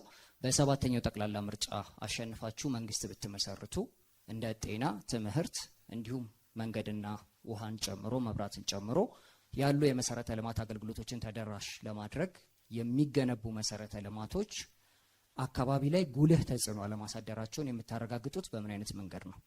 አመሰግናለሁ። መሰረተ ልማት የትምህርትም የጤናም እንዲሁም መንገድ፣ መብራት፣ የተለያዩ አገልግሎቶች ከድህነት ቅነሳ ጋር ማህበራዊ ፍትህን ከማስፈን ጋር ኢኮኖሚያዊ ጥቅም ጋር በእኩል ደረጃ ከማምጣት ጋር በጣም የተሳሰሩ ናቸውና መሰረታዊ ናቸው። ነገር ግን ሁልጊዜም መሰረተ ልማት ማስፋፋትና የአካባቢ ጥበቃ ጉዳይ እርስ በራሳቸው በተወሰነ ደረጃ የሚፎካከሩ ነገሮች ናቸው። የተወሰነ ኮንስትራክሽን በምናካሄድበት ጊዜ በአካባቢ ላይ የራሱ ተጽዕኖ ማሳደሩ አይቀርም። ነገር ግን እንዳልከውም ጉልህ ተጽዕኖ እንዳይኖራቸው አንደኛ ጥናት መደረግ አለ። በጥናት የተደገፈ እንትን ይኖረዋል። ሁለተኛ ደግሞ ኮንቲኒየስሊ አንዳንዱ እንትኖች በካይ የሆኑ መሰረተ ልማቶች ከሆኑ ያንን ፖሉሽን አቤት ማድረግ መቀነስ፣ ኮንትሮል ማድረግ የሚቻልበት እንትኖችን ማስቀመጥ ይቻላል። የኢንቫይሮንመንት ጥናቶቹን የምታስደርጉት እንዴት ነው? በማንና በምን አይነት መንገድ ነው ጥናቶቹን የምታስደርጉት? በባለሙያዎች ሁሉም በየዘርፉ እያንዳንዱ እንትን የኢንቫይሮንመንት የአካባቢ ባለሙያዎች አሉ። በእያንዳንዱ ዘርፍ ላይ የሚደረገው ግንባታ በአካባቢ ማህበረሰብ ላይ የሚያደርሰው ተጽዕኖ ምንድን ነው? ጥቅምና ጉዳቱን ኮስት ኤንድ ቤኔፊት አናሊሲስ ተሰርቶ ከጉዳቱ ጥቅሙ የሚበልጥ ሲሆን ጉዳቱ ደግሞ መቀነስ የሚያስችል ሜካኒዝም ተቀምጦለት ነው ተግባራዊ ሊደረግ የሚችለው። አለበለዚያ የዋናው የወደፊት ሰርቫይቫሉን ራሱ ጥያቄ ውስጥ ሊያስገባ የሚችል ኢንቨስትመንት ከጥቅሙ ይልቅ ጉዳቱን ያመዝናል። ስለዚህ ይህንን ኮንትሮል የምናደርግበት ሜካኒዝም እናበጃለን። ጥናቱን ከሚያደርጉት ባለሙያዎች በተጨማሪ ማህበረሰቡን በምን አይነት መንገድ ነው የምታሳትፉት? ማህበረሰቡን በአካባቢው በሚደረጉ መሰረተ ልማቶች የቅድሚያ ተጠቃሚ እንዲሆን እናደርገዋለን። መልካም። ቀጣዩን ጥያቄ የማቀርበው ለኢትዮጵያ ፌዴራላዊ ዲሞክራሲያዊ አንድነት መድረክ ይሆናል። ለእናንተም ተመሳሳይ ይዘት ያለው ጥያቄ ነው የማቀርበው። ለማስታወስ ያህል ግን እንደ ትምህርት፣ ጤና፣ ውሃ፣ መብራት ያሉ ማህበራዊ አገልግሎቶችን ተደራሽ ለማድረግ የሚከናወኑ መሰረተ ልማቶች አካባቢ ላይ ጉልህ ተጽዕኖ አለማድረሳቸውን በምን አይነት መንገድ ነው የምታረጋግጡት? እሺ፣ አመሰግናለሁ። ቅድም በፖሊሲያችን ባልነው መሰረት ማለት ነው የፖለቲካ ወይም የኢኮኖሚያችን ጉዳይ ማህበራዊ ጉዳያችን የፖለቲካ ማስጌጫ አይደለም ብለናል። ስለዚህ እነዚህ መሰረተ ልማቶች ሲደረጉ አንደኛው ተጽዕኖ አለማድረጋቸው የምናይበትና የምናረጋግጥበት መስመር አንደኛው ውጤታማነታቸውን እናረጋግጣለን። በጤና በትምህርትና በመንገድ እንዲሁም በተለያዩ መሰረተ ልማቶች ያሉ እየተሰሩ ያሉ ፕሮጀክቶች ወይም ስራዎች ውጤታማነታቸው ምን ያክል ነው የሚለውን በማየት ነው። በምን አይነት መንገድ ነው እነዚህን ፕሮጀክቶች ውጤታማነታቸውን የምታረጋግጡት? ከተሰሩ በኋላ ነው ወይስ ከመሰራታቸው በፊት ነው? መጀመሪያ ስራዎች ከመሰራታቸው በፊት ፕሮጀክቱ ይቀረጻል። ምን ያህል ቢሰራ ምን ያህል ለህብረተሰቡ በዋናነት ለህብረተሰቡ ምን ያህል ጠቀሜታ አለው፣ ምን ያህል ተደራሽ ነው የሚለውን ነው የምናየው። ስለዚህ ከመሰራቱ በፊት ፕሮጀክት ይነደፋል። ፕሮጀክቱ ከተነደፈ በኋላ ስራው ከተሰራም በኋላ ያለውን ሁኔታዎችን በማየትና በማሳለጥ በውጤታማነታቸው ያለውን በህብረተሰቡ ላይ ያለውን ተጽዕኖችን ለማረጋገጥ እንችላለን ማለት ነው። አስፈላጊ ሆኖ የተወሰነ ተጽዕኖ ቢኖረው ያንን ተጽዕኖ በምን አይነት መንገድ ነው የምታስታርቁት? እሺ ተጽዕኖዎች ካሉ አንደኛው እነዚህ የሚሰሩ መሰረተ ልማቶች ለህብረተሰቡ ነው የሚሰሩት። ስለዚህ ለህብረተሰቡ የሚሰሩ መሰረተ ልማቶችን ህብረተሰቡን ነው መጀመሪያ ማወያየት የሚያስፈልገው። ስለዚህ ከህብረተሰቡ ጋር አንድ ላይ በመሆን ያሉት ችግሮች ምንድናቸው የሚለውን አንድ ላይ በመወያየት ችግሮቹን የምንፈታበትን መንገድ እንፈልጋለን። መልካም። በእኔ በኩል ያስኳቸውን ጥያቄዎች ጨርሻለሁ። ወደ ቀጣዩ ዙር እናልፋለን። እናመሰግናለን። ሁለተኛውን ዙር አጠናቀናል። ሶስተኛው ዙር ላይ እዚህ ካሉ ታዳሚያን ለሚነሱ ጥያቄዎች ምላሽ የምትሰጡበት ይሆናል። እንዴት ናችሁ? እድልን እንሰጣለን በዚህኛው በኩል። እሺ፣ አንድ ጥያቄ መጠየቅ የምፈልገው ለኢዜማ ነው። አካባቢን በተመለከተ ከብክለት ጋር በተለይ እስከ ዛሬ ድረስ እንግዲህ ብዙ ነገሮችን አይተናል። በዓለም ላይ ብዙ ነገሮች ይደመጣሉ። ኢትዮጵያ ውስጥም ብዙ ነገሮች አሉ ከአካባቢ ብክለት ጋር በተያያዘ። እዚህ ላይ እስከ ዛሬ ድረስ እናንተ ካላችሁ ተደራሽነት አንጻር ምን ሰርታችኋል? አመሰግናለሁ። እሺ፣ ምላሹን ወደ እናንተ እናምጣው። አመሰግናለሁ። እንደሚታወቀው እኛ ገዢ ፓርቲ አይደለንም። ስልጣን ላይ ያለን ስላልሆንን ቀጥተኛ ይሄንን የመስራት ኃላፊነትም የለብንም ወይ ደግሞ እድሉ የለንም። ግን ከጥያቄው ሴንሲቲቪቲ አንጻር መመለስ ያለብን ጠቃሚ ነገር አለ ይመስለኛል። እንደሚታወቀው አንድ ፕሮጀክት ኢምፕሊመንት ሲደረግ በአካዳሚያው ፒፒኤ እና ፒሲኤ የሚባል ፕሮጀክት ኦዲቲንግ ሲስተም አለ። ከተተገበረ በኋላ ኢቫሉዌት ይደረጋል። እሱ ብቻ ሳይሆን ዋነኛ ስቴክሆልደር ወይ ነው ባለድርሻ የሚባሉ ያ መሰረተ ልማት ከሚሰራላቸው ተቋም ማህበረሰብ ጋራ ኢንጌጅ እንዲያደርጉ ወይ እንዲሳተፉ በማድረግ ኮንሰርናቸው እንዲገባ ይደረጋል። በእኛ በኩል ግን በኢዜማ ቤት የትዩ ካቢኔ የሚባል መዋቅር አለን። ያ የትዩ ካቢኔ ምንም እንኳን የመንግስት ስልጣን ባንቀበልም የመንግስት ስልጣን የወሰዱ ትዩ መስሪያ ቤቶችን በትዩ ሻዶ ሚኒስትርስ በመሰየም ባለሙያዎች በማዋቀር እነኛን የሚኒስትር መስሪያ ቤቶች ኢንጌጅ እናደርጋቸዋለን። ጥናቶች እንሰራለን። ከሰራናቸው ጥናቶች አንዱ ለምሳሌ በአዲስ አበባ ላይ የተሰራው የቀላል ባቡር አዋጭነትን በማጥናት ይሄንን መፍትሄ ሊጠቁም የሚችል ጥናቶች ሰርተናል። እሱ ብቻ ሳይሆን አንዳንድ መሰረተ ልማቶች በተገናኘ እንደዚህ አይነት ጥናቶችን በመስራት ለመንግስት የማረሚያ ሀሳቦች፣ የማስተካከያ ሀሳቦች እንሰጣለን። አልቲሜትሊ የምንፈልገው የተሻለች ሀገር እንድትኖረን ስለሆነ በቀጥታ ግን ለመመለስ እኛ ስልጣን ላይ ያለን ባለመሆናችን ይሄንን በጀት መድበን ባለሙያ መድበን የምንሰራው ስራ አይደለም። ሀሳብ በማቅረብ ሂስ በማቅረብ ግን እንሰራለን ማለት ነው። እሺ፣ እናመሰግናለን። ሌላ እድል እንሰጣለን በዚህ በኩል። እሺ፣ አንድ የምጠይቀው ኮንሰርን ሁላችሁን ይነካል፣ ግን ስፔሲፊካሊ ኢዜማን ጠይቃለሁ። የፖሊሲ ኢሹ ስላነሳችሁ ማለት ነው። እንግዲህ ኤጁኬሽን ኮርነር ስቶን ነው ብለናል ለሁሉም ነገር።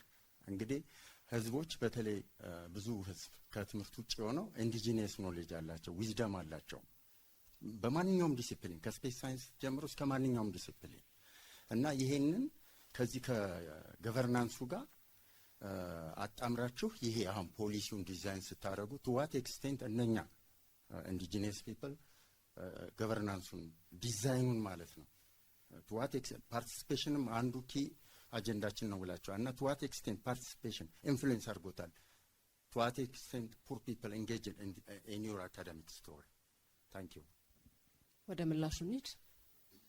አመሰግናለሁ። ጠያቂያችን ሳይት ያደረጉት ኢዜማን የሆነበት ምክንያት ይገባኛል። የኢዜማ መሪ ፕሮፌሰር ብርሃኑ ነጋ ትምህርት ሚኒስትርን እየመሩት ይገኛሉ። መንግስት ያቀረበውን የኃላፊነት መጋራት ከተቀበሉ 12 ፓርቲዎች አንዱ ኢዜማ ሆኖ በራሳችን ጥያቄና ፈቃድ ትምህርትን ወስደን እየሰራ እንገኛለን። ከሰራናቸው ጉዳዮች አንዱ በተለይ የባለድርሻዎችን ኢንጌጅ የማድረግ ወይም የማሳተፍና የነሱን ፍላጎትና ጥቅም ባስከበረ መልኩ የመስራት የተከተልነው አንዱ ስትራቴጂያችን ነው። ለምሳሌ በትምህርት መስክ ታይቶ በማይታወቅ ሁኔታ ከትምህርት ለትውልድ የሚባል ፕሮጀክት ኢኒሺዬቲቭ ወስደን የሰራ ነው። ትውልዱ ኢንጌጅ እንዲያደርግ ሁልጊዜ ከመንግስት ወይንም ከሌላ ወገን ከሚመጣ ድጋፍ ወይንም ከተለመደው ከበጀት መጠበቅ አልፎ ህዝቡ ራሱ ተሳትፎ በትምህርት ላይ ተሳትፎ እንዲያደርግ በተደረገው ጥረት ሁለት ጉዳዮችን ማንሳት ተገቢ ይመስለኛል። አንደኛ ባለሙያዎችን ማሳተፍ፣ ትምህርት ቤቶች ሲታደሱም ሲገነቡም የባለሙያዎች ተሳትፏል። ለምሳሌ የኢትዮጵያ አርኪቴክቶች ማህበር፣ መሀንዲሶች ማህበር፣ የስነ ልቦና ባለሙያዎች የተለያዩ ኢንጌጅ አድርገው የተሻለ ትምህርት ልንሰጥ የምንችልበት ስትራቴጂ ምንድነው የሚል ባለሙያዎች ተሳትፏል። ህዝብን በማሳተፍ ረገድ ምናልባትም በኢትዮጵያ ታሪክ የመጀመሪያው ሊሆን የሚችል ከ100 ቢሊዮን ብር በላይ ከህዝብ ሬዝ እንዲደረግ ይሄም ከፍተኛ አካባቢውን ትምህርት ቤቶችን በማነጽ በመጠገን ትምህርቱን በማሻሻል ረገድ ኢንጌጅ እንዲያደርጉ ተደርጓል። ሌላው ቅድም ያነሱት የትምህርትን ስርዓተ ትምህርት በየጊዜው ከተከለሱት ጉዳዮች እኔም አዲስ አበባ ዩኒቨርሲቲ ያስተምራለሁኝ፣ ተሳትፌበታለሁ። ከቀረቡት አጀንዳዎች አንዱ አጠቃላይ የትምህርት ፍኖተ ካርታው እንደ ሀገር ልንደርስበት የምንፈልገውበት ቦታ ሊያደርሰን በሚችል መልኩ ሪቫይዝ ሲደረግ ኢዜማ እንደ ስቴክሆልደር እንደ ባለድርሻ ተሳትፏል። ያም ተግባራዊ እንዲሆን የአቅማችንን ስናበረክት ቆይተናል። ጥያቄው ግን ሌጂቲሜትና ተገቢ ነው። አፕሪሼት አደርጋለሁ። ታንክ ዩ። እናመሰግናለን። አሁንም ሌላ እድል እንሰጣለን። እሺ፣ ጥያቄ አሁንም ለኢዜማ ይሆናል። እንደሚታወቀው ትምህርት የሁሉም ነገር መነሻ ነው፣ ሁላችንም እናምናለን። ነገር ግን አሁን ባለው እኔም የዛ ትውልድ አባል ስለሆንኩኝ ብዙ ጊዜ ኢዜማ ወይም ፕሮፌሰር ብርሃኑ የትምህርት ሚኒስትር ናቸው እንደሚባለው ትምህርት ላይ የሆነ ሮል እንዳላቸው ይሰማል። ነገር ግን አሁን ላይ ባለው በኢትዮጵያ ትምህርት ላይ ትውልዱን ከላይ አልቀደማችሁትም ወይ? የኔ ጥያቄ አሁን ላይ ብዙ ሚሊዮን ተማሪዎች አሉ። ያ ተማሪ አትሊስት ዩኒቨርሲቲ እንኳን እንዳይገባ ከላይ ቀድማችሁታል። ዩኒቨርሲቲ እንኳን ገብቶ 4-3 ዓመት ቆይቶ አትሊስት ሳይኮሎጂካሊ ማቹር ሆኖ መውጣት እየቻለ እንኳን ምንም እንኳን ወጥቶ ስራ ላይ ሊያገኝ ይችላል። አትሊስት ማቹር ሆኖ የመውጣት እድሉ እንኳን ዘግታችሁታል እኮ። አሁን ከዛ ስህተት ተምራችሁ መንግስት ብትሆኑ እና ለወደፊቱ ምን አይነት የተለየ ሀሳብ ይዛችሁ መጥታችኋል ማለት ነው? አመሰግናለሁ። እንደ መታደል ሆኖ ጥያቄዎች ወደ ኢዜማ ናቸው። እንደ መታደል ያልኩት ሀሳቦቻችን ለማብራራት እድል ስለሚሰጠን ነው። እንዳነሳው ይሄ በተደጋጋሚ የሚነሳ ጥያቄ ነው። እንደ ኢዜማ እምነት ቅድም እንዳልነው ሁሉም ፓርቲዎች እዚህ ያሉት ያነሱት አንድ ጭብጥ ጥራት ያለው ትምህርት ለትውልዱ መድረስ አለበት። እንደ ማህበረሰብ መድረስ የምንፈልግበት ቦታ ሊያደርሰን የሚችል ተገቢ ሙያና ክህሎት የያዘ ተማሪ እንዲመጣ እንፈልጋለን። እስካሁን የመጣንበት ስርዓት ቅድመ መግቢያችን እንዳነሳ ነው አብዛኛው ተደራሽነት ላይ ያተኮረና በርካታ ዩኒቨርሲቲዎች ከ50 በላይ ዩኒቨርሲቲዎች በሀገሪቱ ላይ መገንባት እንጂ ተማሪዎች የሚገቡበትም የሚማሩበትም የሚወጡበት ስርዓት በቅጡ ያልተበጀ እንደውም ትልልቅ ተቋማት ሚኒስቴር መስሪያ ቤቶች ሳይቀር በሐሰተኛ የትምህርት ማስረጃ የተሞሉበት ትምህርት እንደ ጥራት የወደቀበት ማለት ይቻላል። ይህ ደግሞ ተያይዞ በሀገሪቱ የሞራል ውድቀትን ያስከተለ ከፍተኛ ማህበረሰባዊ ቀውስ ሆኖ ቆይቷል። ይሄን ለማረም አንድ ቦታ ብቻ የሚሰራ ስራ ትምህርትን ያርማል የሚል እምነት የለኝም። መልቲ ሌየርድ ነው። በተለያየ ቦታ ላይ የሚሰራ የስርዓተ ትምህርት ክለሳ፣ የመምህራንን ብቃት ማሳደግ፣ የምዘና ስርዓቱን ማዘመን፣ የትምህርት ተቋሙን ማሻሻል በርካታ ስራዎች መስራት አለባቸው። ሊሰራ የተሞከረው ይሄ ነው። እንደተባለው ከዚህ በፊት የነበረው ምናልባትም ዩኒቨርሲቲ ውስጥ ስለማስተምር አውቀዋለሁ። ትምህርት ቤት ማለፍ ሳይሆን የሚከብደው መውደቅ ነበር ባለፈው ስርዓት። ምክንያቱም ክልሎች ይሰርቃሉ፣ በተደጋጋሚ አደባባይ ሲነገር እንደነበረው የትምህርት ቢሮዎች ይሰርቃሉ። ውድድሩ ምን ያህል ተማሪ ያሳለፋችሁ እንጂ ጥራት አላቸው ወይ መማር ይችላሉ የሚል ምዘና አልነበረውም። ዩኒቨርሲቲ መጥተው ልናስተምራቸው የሚወጡ ተማሪዎች ስማቸውን መጻፍ የማይችሉ ኮምፕሬንድ ማድረግ የማይችሉ ነበሩ። ስለዚህ የሆነ ቦታ መቆም ስለነበረበት ጨከን ብለን የማስተካከያ ስራ ሰርተናል። ለምሳሌ ተማሪዎች ዩኒቨርሲቲ ሲገቡ የመግቢያ ፈተና እንዲወስዱ፣ ሲወጡ የመውጫ ፈተና እንዲወስዱ በሂደት ዋጋ እንደተከፈለ እንገነዘባለን። ግን መሻሻሎች ታይተዋል። ከ3% ወደ 5 ከ5 ወደ 8 እያደገ መጥቷል። በሰለጠኑ ሀገሮችም የተለመደው አሰራር ይሄ ነው። በአፈሳ ትምህርት ቤት አስገብቶ ዲግሪ በማስያዝ ትውልድን ልናንጽ አንችልም። እነሱም የሚለወጡበትን ትምህርት ልንሰጣቸው አንችልም እና የተደረገው ይሄ ነው። ክልሎችና ትምህርት ቤቶች ሳይቀር ፈተና እየሰረቁ የሚል አገላለጽ ተጠቅማችሁ ነበርና ለዚህ የምታቀርቡት ማስረጃ እና ማብራሪያ ምንድን ነው ብትገልጹልን? ይሄ በአደባባይ የተነገረ ነው። የትምህርት ሚኒስትሩ ፕሮፌሰር ብርሃኑ ነጋ ብሔራዊ ሚዲያዎች ላይ በቀጥታ በሰጧቸው መግለጫዎች እና በሕዝብ ተወካዮች ምክር ቤት ቀርበው ሪፖርት ሲያቀርቡ ያቀረቧቸው ንግግሮች ናቸው። ስለዚህ ተገቢ ማስረጃ እዛ ላይ ቀርቦባቸው ያንን ሀሳብ ወስዳችሁ እያቀረባችሁ ስለሆነ እናንተ እንደ ፓርቲ ክልሎችና ትምህርት ቤቶች ሳይቀር ፈተና እየሰረቁ እንደሆነ የምታቀርቡት ማስረጃ ምንድን ነው? ቅድም የነገርኩ ትምህርት ሚኒስቴር ማለት ተቋም ነው። እንደ ተቋም ልዩ ልዩ ዘርፎች አሉት። ይህን የሚያጣራበት ዳታ የሚሰበስብበት መረጃዎች አሉት። ይህንን ትምህርት ሚኒስቴርን ተጠያቂ የሚያደርግ ኦዲት የሚያደርገው የህዝብ ተወካዮች ምክር ቤት በየጊዜው የስራ አፈጻጸም ሪፖርት ያቀርባሉ። ሲቀርቡ ትምህርት ሚኒስትሩ ይህንን በህዝብ ተወካዮች ምክር ቤት ፊት አቅርበውታል። ስለዚህ በቂ ማስረጃ ነው ብዬ እወስዳለሁ። ይሄ እናመሰግናለን። አሁንም እድሎችን እንሰጣለን። እሺ ጥያቄ መድረክ ፓርቲን ይመለከታል። ምክንያቱም የብዙ ፓርቲዎች ጥምር ስለሆናችሁ ድህነት፣ ስራ ማጣት ወይም አንኤምፕሎይመንት የምንለው ይህ የአሁኑ ትውልድ አንገብጋቢ ችግር እንዴት ይፈታል? ቀጥሎም ወጣቶችን ከፖለቲካ አውድ የማግለል ጉዳይ ነገር ብዙ ጊዜ ይታያል። የእናንተ አቋምስ በዚህ ዙሪያ ምንድን ነው? አመሰግናለሁ። እናመሰግናለን። ወደ ምላሹ እንሂድ። ኦኬ፣ አመሰግናለሁ። ስራ መፍጠር የመንግስት ቁጥር 1 ተግባር ነው ብለን እናምናለን። ስራ ለመፍጠር ወይም ስራ አጥነት ደግሞ አሁን ያለው የመንግስት ፖሊሲ ውድቀት ነው ብለን ስለምናምን ለወጣቱ ስራ የምንፈጥርበትን አግባብ ቀደም በፖሊሲያችን በሚገባ ጠቅሰናል። ይሄን የምናደርገው ወጣቱ በእያንዳንዱ ክልል ልዩ የስራ ፈጠራ ዞኖችን ወይም ፕሮዳክሽን ዞኖችን በመፍጠር ወጣት የራሱን ስራ በራሱ እንዲፈጥር የማንም ጥገኛ ሳይሆን ራሱን በራሱ ማስተዳደር የሚችልበት አቅም እንዲገነባ እናደርጋለን። ይህን የምናደርገው ወጣቱ ስፔሻሊ አሁን በዚህ ሰዓት ወጣቱን ጥገኛ ተደርጎ ይታሰባል፣ ወይም ስርዓት ስራ ፈላጊ ተደርጎ ይታሰባል። ይሄ ስርዓት መቀረፍ አለበት ብለን ስለምናምን ወጣቱን በየክልሉ ወይም በየዞኑ የስራ ፈጠራ ዞኖችን ወይ ፕሮዳክሽን ዞኖችን በማደራጀት ስራ እንፈጥራለን ብለን እናምናለን። ሌላኛው ደግሞ ቀደም እንደጠቀስኩት ማስ ኢንተርፕሬነርሺፕ እቅዶችን እንተገበራለን። ይሄ ሲባል በቡድን ኦር ኮኦፐሬቲቭ ስታርታፕስ ስርዓቶችን እንፈጥራለን። በዛም እንዲሄዱ እንዲሰሩ እናበረታታለን። ሌሎች ደግሞ ሌላ ሀሳቡ ደግሞ ብድር እናመቻቻለን።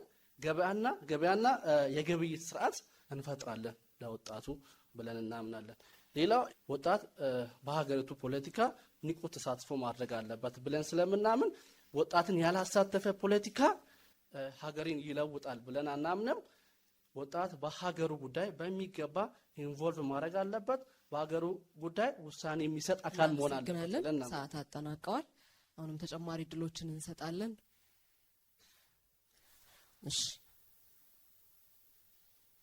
ሲዳማ ፓርቲ ነው የምጠይቀው። ስለ ህጻናት በጣም ኮንሰርንድ ሆናችሁ አንስታችሁ ነበርና በጣም ደስ ብሎኛል። እሱ በተለየ ሁኔታ የልዩ ፍላጎት ያላቸው ህጻናትን በምን መልኩ ታስተናግዳላችሁ? ለምሳሌ የአካባቢ ብክለት ከሚያስከትላቸው አሉታዊ ተጽዕኖዎች ውስጥ አንዱ የህጻናት የአእምሮ እድገት ላይ የሚፈጥረው ተጽዕኖ አለ።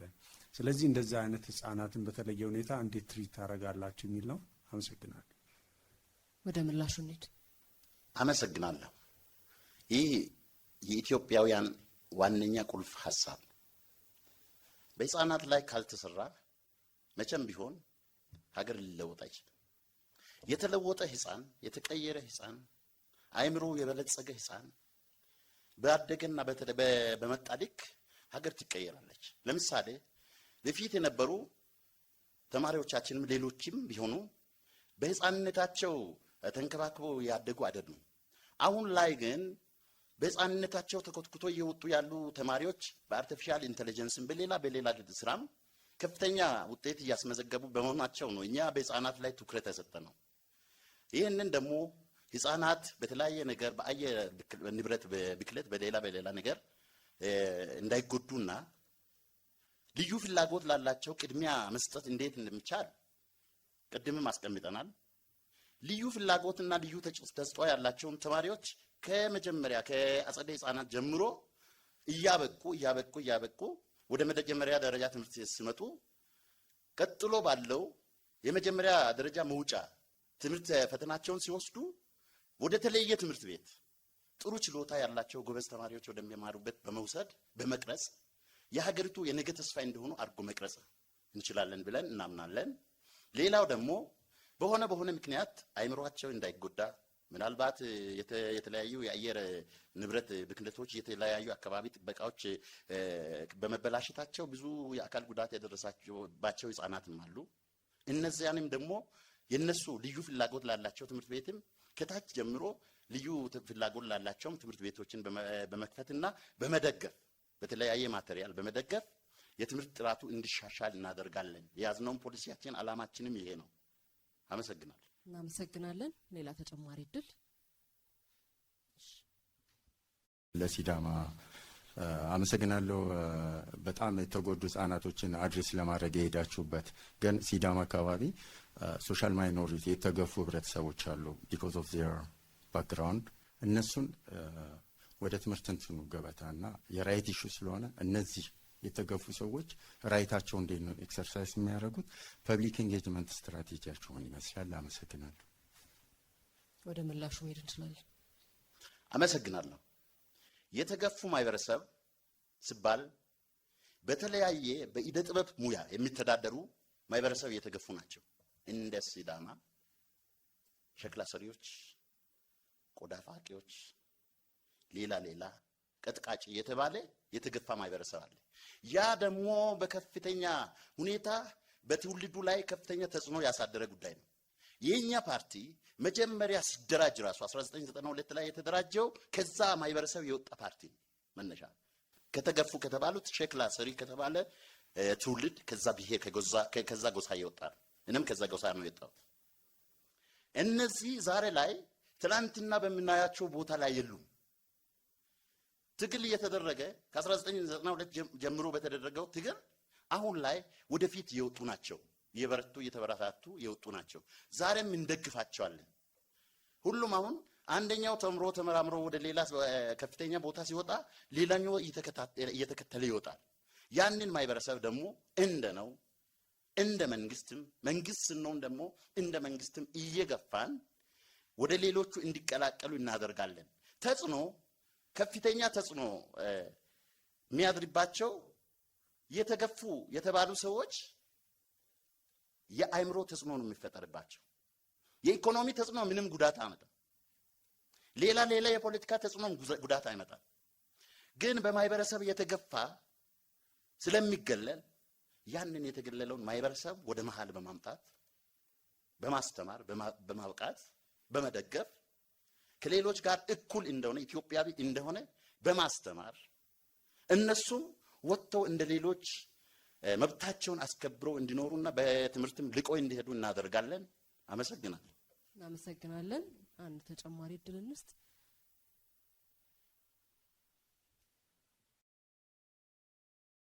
ጥያቄ ለኢዜማ ይሆናል።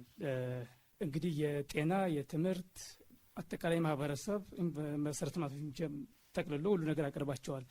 ነገር ግን ስለወደሙት ምንም እንዲሰራ ብላችሁ ሀሳብ አላነሳችሁም። አጠቃላይ ለሚወድሙ ትምህርት ቤቶችና መሰረተ ልማቶች ምን አይነት ሀሳብ አማራጭ ሀሳብ ፕሬዘንቴሽን ላይ አላቀረባቸውም? ምን አስባቸዋል? እነኛም ኦልሬዲ ኢንፍራስትራክቸር ናቸው። ሶ ለነዛ ምን አስባቸዋል? ምን አካታቸዋል? አሁን ላቀረባችሁ ላይ ለዚህ ትኩረት አልሰጣችሁምና ምን ሀሳብ ይዛችሁ መጣችኋል ነው? አመሰግናለሁ። ወደ ምላሹ እንሂድ። አመሰግናለሁ። በድጋሚ ምናልባት ጥያቄ በውል አልሰማኸኝ ይሆናል። ሁለት ዘርፎች አሉት አሁን ያነሳው ጥያቄ። አንደኛ ኦልሬዲ ዳሜጅ ወይንም ደግሞ ጉዳቱ በደረሰባቸው ቦታዎች ላይ ምን ሰርታችኋል ወይ ምን ለማስራት አስባችኋል ካልከን በወሰድነው ኃላፊነት የሰራነውንና ያቀረብናቸውን አማራጮች አቀርባለሁ። ሁለተኛ ምንጩን ከማድረቅ አኳያ ያለን ሀሳብ አቀርባለሁ። የጉዳቱ ያምናል እኩል ኢትዮጵያን በሙሉ የሚታመሙ ይመስለኛል። የደረሰውን ጉዳት ለማከም በግል አይቻቸዋለሁ። ትምህርት ቤቶቹን በሁሉም መስመሮች ሄጄ ዩኒቨርሲቲዎቹን የደረሱትን ጉዳቶች ሄጄ አይቻለሁ። በግል የማይቻለው በቡድን አይተናቸዋል። ይህንን ለማረም ያደረግነው የመጀመሪያው ጉዳይ ከዚህ ትሮማ ወይንም ከዚህ ሰቀቀን ዜጎች እንዲወጡ ምን ማድረግ ይሻላል የሚል ኢንተርቬንሽን ሜካኒዝም ትምህርት ቤቶቹን ማደስ የወደመውን መሰረተ ልማት ለማደስ ቮለንቲር የሆኑ ወይንም ደግሞ በበጎ ፈቃድ ሊያገለግሉ የሚችሉ ባለሙያዎችን ሞቢላይዝ በማድረግ የስነ ልቦና ባለሙያዎች፣ አርኪቴክቶች፣ መሐንዲሶች ተደራጅተው እነኚህን ትምህርት ቤቶች ሪሃቢሊቴት ለማድረግ ቮለንቲር የሆነ ሰርቪስን ኦርጋናይዝ አድርገናል። እንደ ትምህርት ሚኒስቴር ይሄንን አድርጓል። ኢዜማ ይሄንን ሀሳብ ስለሚደግፍ ይሄንን ሞቢላይዝ አድርጓል። እኔ እንደ አንድ አርኪቴክት እንደ አንድ ግለሰብ ተሳትፍ ያለውኝ በጣም የሚያረካ ስራ እንደተሰራ ያውቃለሁኝ። ሁለተኛውና ዋነኛው ግን የሆኑ ትምህርት ቤቶች የወደሙትን በመተካትና በመጠገን የምንፈታው አይመስለንም። በመሰረታዊነት የዚህ ግጭት ምንጭ የሆነውን ጉዳይ ከምንጩ ማድረቅ ያስፈልጋል። ይሄን ለማድረግ በዋነኛነት ቋንቋንና ማንነትን መሰረት ያደረገ የፖለቲካ መዋቅር የጦሱ ሁሉ ምክንያት ነው ብለን እናምናለን። ለዚህ ነው ጨክነን በዜግነት ካልተሰባሰብን በስተቀር ቋንቋና ብሔርን የፖለቲካ ማጠንጠኛ አድርገን ከግጭት ልንወጣ አንችልም። በነበሩን በርካታ ውይይቶች በርካታ ፖለቲካ ፓርቲዎች ወደዚህ የሚወጡ ይመስለኛል። ምንጩን ከማድረቅ እንነሳ ካልን ዋነኛው የዚህ መውጫው ከብሔር ፖለቲካ መውጣት ነው። ዜግነት ላይ በሰውነት ላይ ማቆም ነው። ኢትዮጵያዊ በመሆን ላይ ማቆም ነው። ሁላችንም እኩል በምንጋራው አይደንቲቲ ላይ ማቆም ነው። ይሄንን ነው ለማድረግ አማራጫችን ይሄ ነው ለማለት ነው። እናመሰግናለን። ወደ አራተኛው ዙር ነው የምንሻገረው። በዚህ ያላችሁ የፖለቲካ ፓርቲዎች እርስ በርስ የምትጠያየቁበት ነው የሚሆነው። ስለዚህ በቅደም ተከተላችሁ መሰረት የወላይታ ብሔራዊ ንቅናቄ ለሁለት ፓርቲዎች አንዳንድ ጥያቄ አሊያም ደግሞ ለአንድ ፓርቲ ሁለት ጥያቄዎችን መጠየቅ ትችላላችሁ። እሺ፣ አመሰግናለሁ። እኔ አንድ ጥያቄ ለኢዜማ የማነሳው አለ። ኢትዮጵያ ውስጥ እንግዲህ ላለፉት 4 ዓመታት በተከታታይ 3.2 ሚሊዮን የሚሆኑ ልጆች ተስፋቸው ጨልሞ መንገድ ላይ ቀርተዋል። በዚህ ጉዳይ ኢዜማ የዚህን ትምህርት ፖሊሲ እኔ ነኝ የቀረስኩ የሚል የባለቤትነት የአውነርሺፕ እንትኑንም ሰምተናል እና እንዲህ አይነት ዜጎችን ፈተና በመፈተን ጥራትን ይመልሳል ብሎ የሚያስበው በምን አይነት የትምህርት እሳቤ ነው ይሄንን እንትን ያላችሁት? እና ምናልባት እውነትም ይሄ እናንተ የትምህርት ስርዓት ከሆነም ግልጽ ብታደርጉ፣ ምናልባት ስህተቱን ደግሞ ተቀብላችሁም ከሆነ ደግሞ ሌላ አማራጭ ሀሳብ ካመጣችሁ እሱን ግልጽ ብታደርጉ። አንደኛው ጥያቄ እሱ ነው። 1200 ትምህርት ቤቶች ምንም ተማሪ ያላሰልፈዋል። እነዚህ ትምህርት ቤቶች ውስጥ አንድ ተማሪ እንኳን ሊያልፍ የሚችል ተማሪ አይኖርም ብለህ ታስባለህ? ወደ ምላሹ እንሂድ። ወዳጄ አማኑኤል ከማረም ልጀምርና እኔ ነኝ የቀረጽኩት ኢዜማ አላለም ወይንም እኔ አላልኩኝም።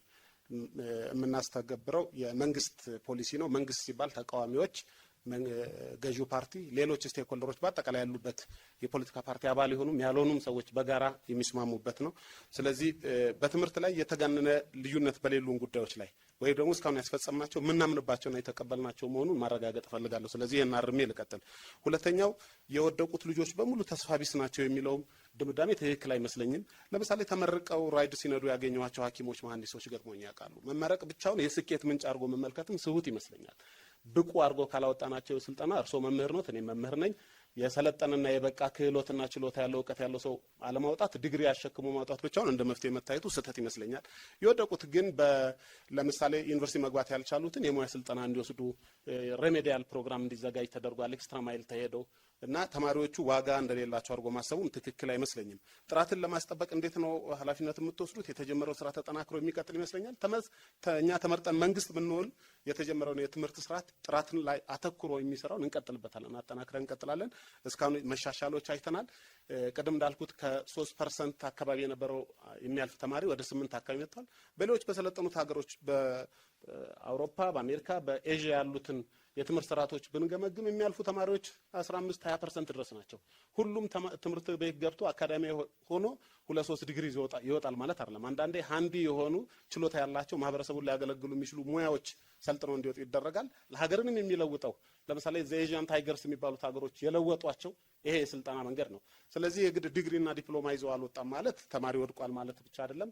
ይሄን አጠናክረን እንደምንቀጥል ለወብን አስታውቃለሁ። 1200 በተለያዩ አመቶች ተማሪዎች ያላሳለፉ። በነገራችን ላይ ይሄንን አክቹአሊ መንግስት ነው መመለስ ያለበት፣ ግን በተወሰነ ደረጃ ስቴክሆልደር ስለሆነንና ሀሳቡንም ስለምንጋራ እመልሰዋለሁ። እነኚህ ምንም ያላሳለፉ ተማሪዎች ዝም ብሎ መምህራን ቁጭ ብሎ የሚጦሩባቸው ቦታዎች መሆን የለባቸው። በየጊዜው የምዘና ስርዓት አለ። ከዛ ችግሮቹ አይደንቲፋይ ተደርገዋል። ለመምህራኑ የተለያየ ተከታታይ ስልጠና ለመስጠት እየተሞከረ ነው። ለምሳሌ በዘንድሮ አመት ወደ 400,000 የሚጠጉ መምህራን ለልዩ ስልጠና ይጠራሉ። በየክረምቱ የካፓሲቲ ቢልዲንግ ወይም አቅም ማጎልበት ላይ እየተሰራ ነው። የመምህራን አቅም፣ የኢንፍራስትራክቸር፣ የመጻሕፍት አለመዳረስ፣ ይህንን ሁሉ ተገምግሞ ችግሩን ከስሩ ለመለየት ተሞክሯል። እሱ ብቻ ሳይሆን ምንም የማያሳልፉ ትምህርት ቤቶች ኮንሲኩዌንስ እንዳለው ወይም ደግሞ ተከትሎ የሚመጣ ኃላፊነት መውሰድ እንዳለባቸው ኮሙኒኬት ተደርጓል። እሱ ብቻ ሳይሆን የሚሰጡ ድጋፎች፣ በጀቶች፣ ሌሎች ፋሲሊቲዎች ከማብቃት ጋር ተያይዞ የሚመጣ ነው። ጎን ለጎን ደግሞ ዩኒቨርሲቲዎች ያሉባቸው ተደራራቢ ችግሮች ቅድም ሁላችንም ፓርቲዎች እየጠቀስናቸው፣ ለምሳሌ ከፖለቲካ ወገንተኝነት ጋር የተያያዘ የፖለቲካ መሳሪያ ማድረግ ዝንባሌ፣ ይሄንን ለመከላከል ሰፊ ስራ ተሰርቷል። ለምሳሌ ዩኒቨርሲቲዎችን የሚመሯቸው በብቃትና በእውቀት ላይ የተመሰረቱ እንዲሆኑ ጥረት ተጀምሯል። በትምህርት ማዕከላትም ለምሳሌ ለፖለቲካ ፓርቲ መወዳደር መስራት እንዳይችሉ ተደርጓል። ዩኒቨርሲቲዎች ላይ በሂደትም ትምህርት ቤትን ከፖለቲካ መሳሪያ ነፃ የማውጣት አንዱ ስትራቴጂ ሊሆን ይችላል። ብቻ ምንም ውጤት ያላመጡና የማያሳልፉ ትምህርት ቤቶች ደሞዝና በጀት እየተቀበሉ የሚቀጥሉበት ጊዜ እየቀነሰ እንደሚወጣ ተስፋ አድርጋለሁ። ሲዳማ ህዝብ አንድነት ዲሞክራሲያዊ ድርጅት መቀጠል ይቻላል። አመሰግናለሁ። ጥያቄ ለመድረክ ነው። መድረክ ቁልፍ ኢሹ ነው እያስነሳ ነበረው ከነቅድሙ የወጣቶች ስራ አጥነት ነው። ስራ አጥነት በዚህ ጊዜ የሀገሪቱ ዋነኛ ችግር ነው የሆነው በሽታ። ይህንን ለመቅረፍ ደግሞ መድረክ ያስቀምጣቸው እንትኖች መንገዶቹ ግልጽ አልሆኑልኝም። ምክንያቱም ስራ አጥነት የበዛው የተማረ ስራ አጥ ብቻ ነው ወይስ ሌላ ስራ አጥ የሚለውንም እንደ ጥያቄ ቢይዝልኝ። የተማረ ስራ አጥ ማለት በተለያዩ ዩኒቨርሲቲዎች፣ ኮሌጆች እና በተለያዩ ተቋማት ተመርቆ የወጡ ስራ አጦች አሉ በሀገራችን። አብዛኛዎቹ ከቅርብ ጊዜ ጀምሮ ቅጥር ስለሌለ ስላልተቀጠሩ ለነዛ ለተማሩ ስራ አጦች ምን አይነት የስራ እድል ለመፍጠር አስባቸዋል? የስራ እድል ስትፈጥሩ ደግሞ የትኛዎችን አማራጮች ነው የወሰዳችሁት? የትኛዎቹን? አብዛኛው የኢትዮጵያ ተስፋና ሀብት ያለው በመሬት ላይ ነው፣ በእርሻ ላይ። በእርሻ ላይ ነው ትኩረት የሰጣችሁት? በንግድ ላይ ነው ትኩረት የሰጣችሁት? በየትኛው ላይ ነው ትኩረት የሰጣችሁት? ሁለቱንም ጥያቄ ለመድረክ ጠይቃለሁ። አመሰግናለሁ። ወደ ምላሹ እንሂድ። አመሰግናለሁ።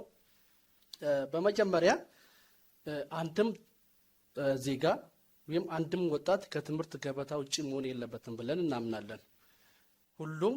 ለሁሉም ተደራሽ የሚሆን የትምህርት ስርዓት እንዘረጋለን።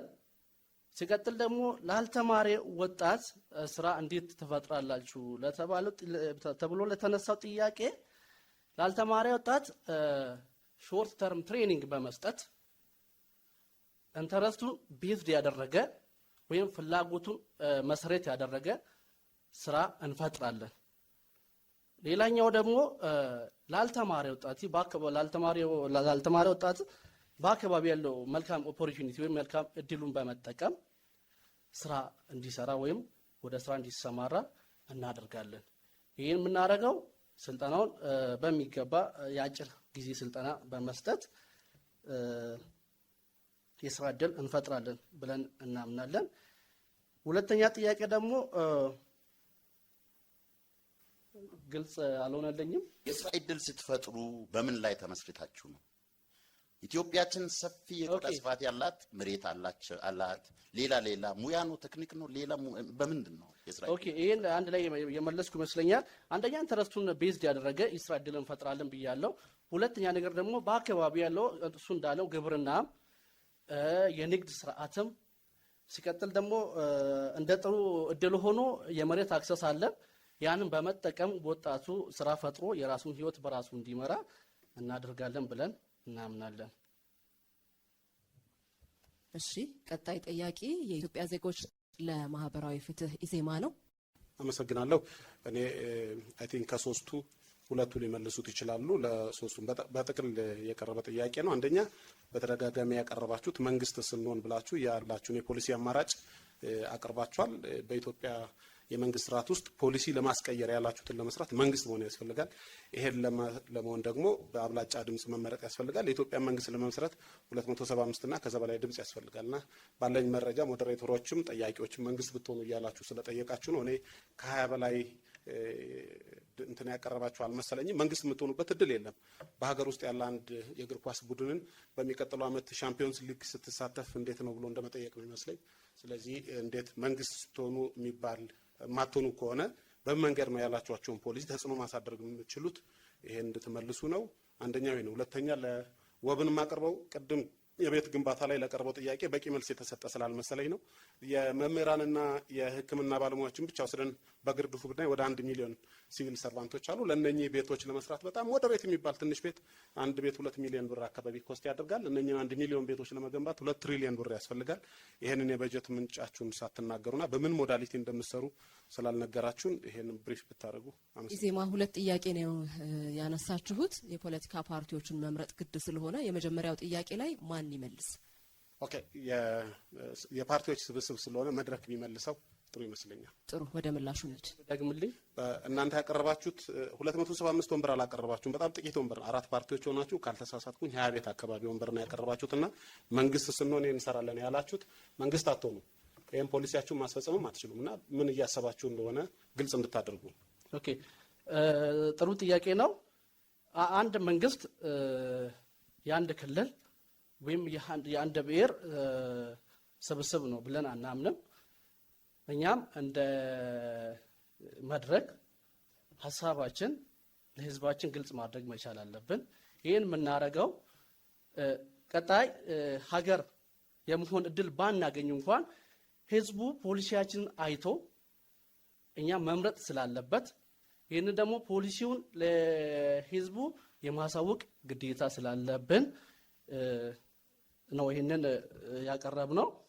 ይህን ደግሞ አሁን እንዳልኩ ሀገር የአንድ ብሔር ወይም የአንድ ክልል ብቻ ስላልሆነች እኛም እንደ አንድ ክልል ወይም እንደ አንድ ፓርቲ ያለን አቋም ማንጸባረቅ መቻል ስላለብን አላልኩኝም። ያልኩት መንግስት ለመመስረት የሚያስችል ወንበር ሳታቀርቡ መንግስት ነው ይሄን እንሰራለን ስላላችሁ ነው ማለት ያለባችሁ። መንግስት ለሚሆኑት ይሄን እንዲተገብሩ እንጠይቃቸዋለን፣ እንዲተባበሩን እንጠይቃቸዋለን ብትል ኖሮ ጥያቄ አላነሳም።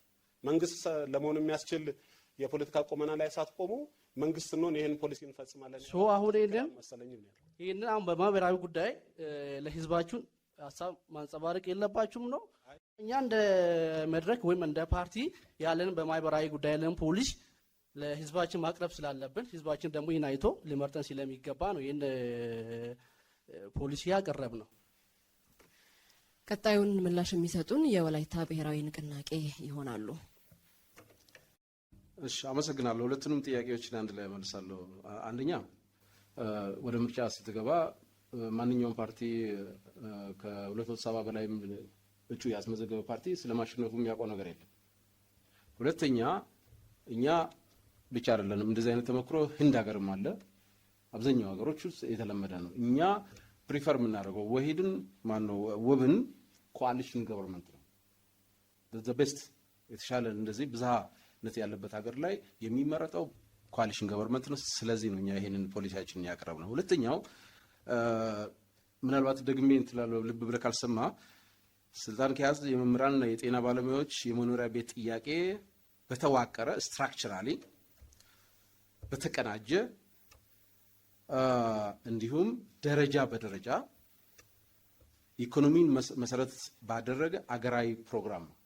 ኦል ዘ ሳደን ሁሉንም በአንድ ጊዜ አይደለም። አንድ ቁጥር ስለጠየቁን 2 ትሪሊዮን ከታመጣለ ብቻ መልስልኝ። በጣም ጥሩ 2 ትሪሊዮን ቅድም ትምህርት፣ ጤና፣ ማህበራዊ ዘርፎች የፕራዮሪቲ ጉዳይ ናቸው። የፕራዮሪቲ ጉዳይ ናቸው። ስለዚህ እነዚህ ነገሮች ላይ የምንሰራው ነገር እንደ ኮስት አንቆጥርም። ፕራዮሪቲ ነው የምንሰጠው። በጀቱን ከፍ ማድረግ ነው። ፕራዮሪታይዝ አድርገን ከፍ እናደርጋለን። አንደኛ ሌሎች ኤክስፔንዲቸሮች አሉ የምንቀንሰው።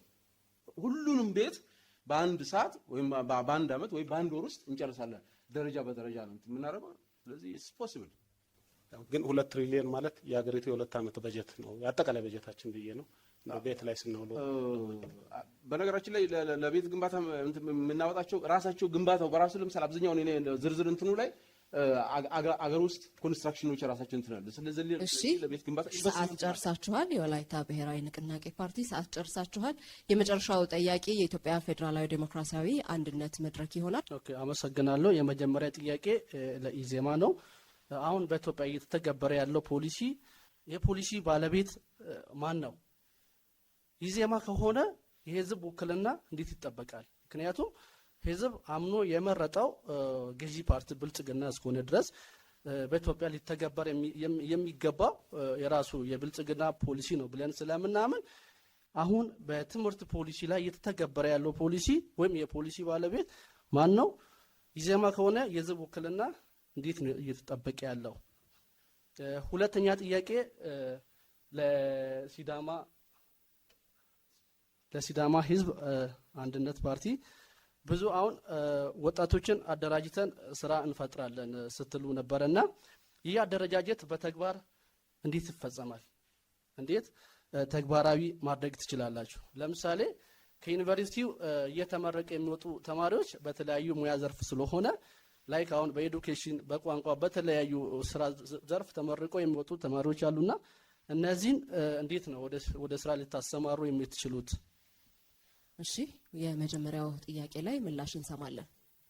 የፖሊሲ ጥያቄ ነው የመጣው የማን ነው የሚል ነው። ቅድም ተናግሬ ነበር፣ ወንድሜ በቅጡ የሰማኝ ስላልመሰለኝ ከጥቂት ማብራሪያ ጋር ጨምራለሁ።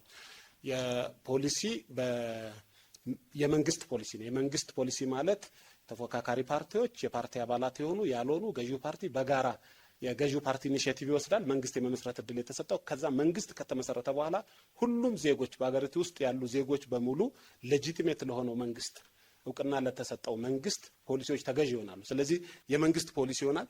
በእግረ መንገድን ብሪፍ አድርጌ ለማለፍ በአንድ ሀገር ውስጥ የሚኖሩ ፖሊሲዎች ሁሉም የሚያፎካክሩ ላይሆኑ ይችላሉ። በኢዜማ አስተሳሰብ የትብብር የምንላቸው አጀንዳዎች አሉ፣ የፉክክር የምንላቸው አጀንዳ አሉ። ከትብብር አጀንዳዎቻችን ከሁሉም ኃይሎች ከእናንተ ጨምሮ ልንስማማባቸው ከምንችላቸው ጉዳዮች የሰላምና የደህንነት፣ የትምህርት፣ ማህበራዊ ጉዳይ ላይ የሚያፎካክሩን መሆን አልነበረባቸውም። የሚያፎካክሩ ጥቃቅን የፖሊሲ ዳይሬክሽኖች ሊሆኑ ይችላል። ፈንዳሜንታሊ ግን የምንለያይበትና አንገት ለአንገት የምንያያዝበት እንዳልሆነ በዚሁ አጋጣሚ ማስታወስ ይገባል። ስለዚህ በዚህ ፖሊሲ ውስጥ ግን የራሳችን አሻራ የለም ማለት አይደለም። ለምሳሌ ከመንግስት በጀት ውጭ ኢኒሼቲቭ ወስዶ ወደ ከመቶ በላይ ሃይ ስኩሎችን ገምተናል። የገዢው ፓርቲ ፖሊሲ አይደለም ይሄ። እሱ ብቻ ሳይሆን አንዳንድ ጉዳዮች የሙያ ማህበራትን ቅድም የጠቀስኳቸውን ልዩ ልዩ ሀገሪቱ ውስጥ ያሉ የሙያ ማህበራትን አስተባብረው ለሀገር ሊጠቅም በሚችል መልኩ ትምህርት ላይ ተጽዕኗቸው እንዲያርፍ፣ ዩኒቨርሲቲዎች፣ ሌሎች ትምህርት ተቋማት ከፖለቲካ ነፃ እንዲሆኑ ይሄንን መስራት ከቀጥታ ከአንድ ፓርቲ ፖሊሲ ጋር የሚገናኝ አይደለም። ስለዚህ የምናስፈጽመው የመንግስትን ፖሊሲ ነው። ኢንዘሚን ታይም ደግሞ የምንስማማባቸውና የምናምንባቸውን በሙሉ ፈጽመናል።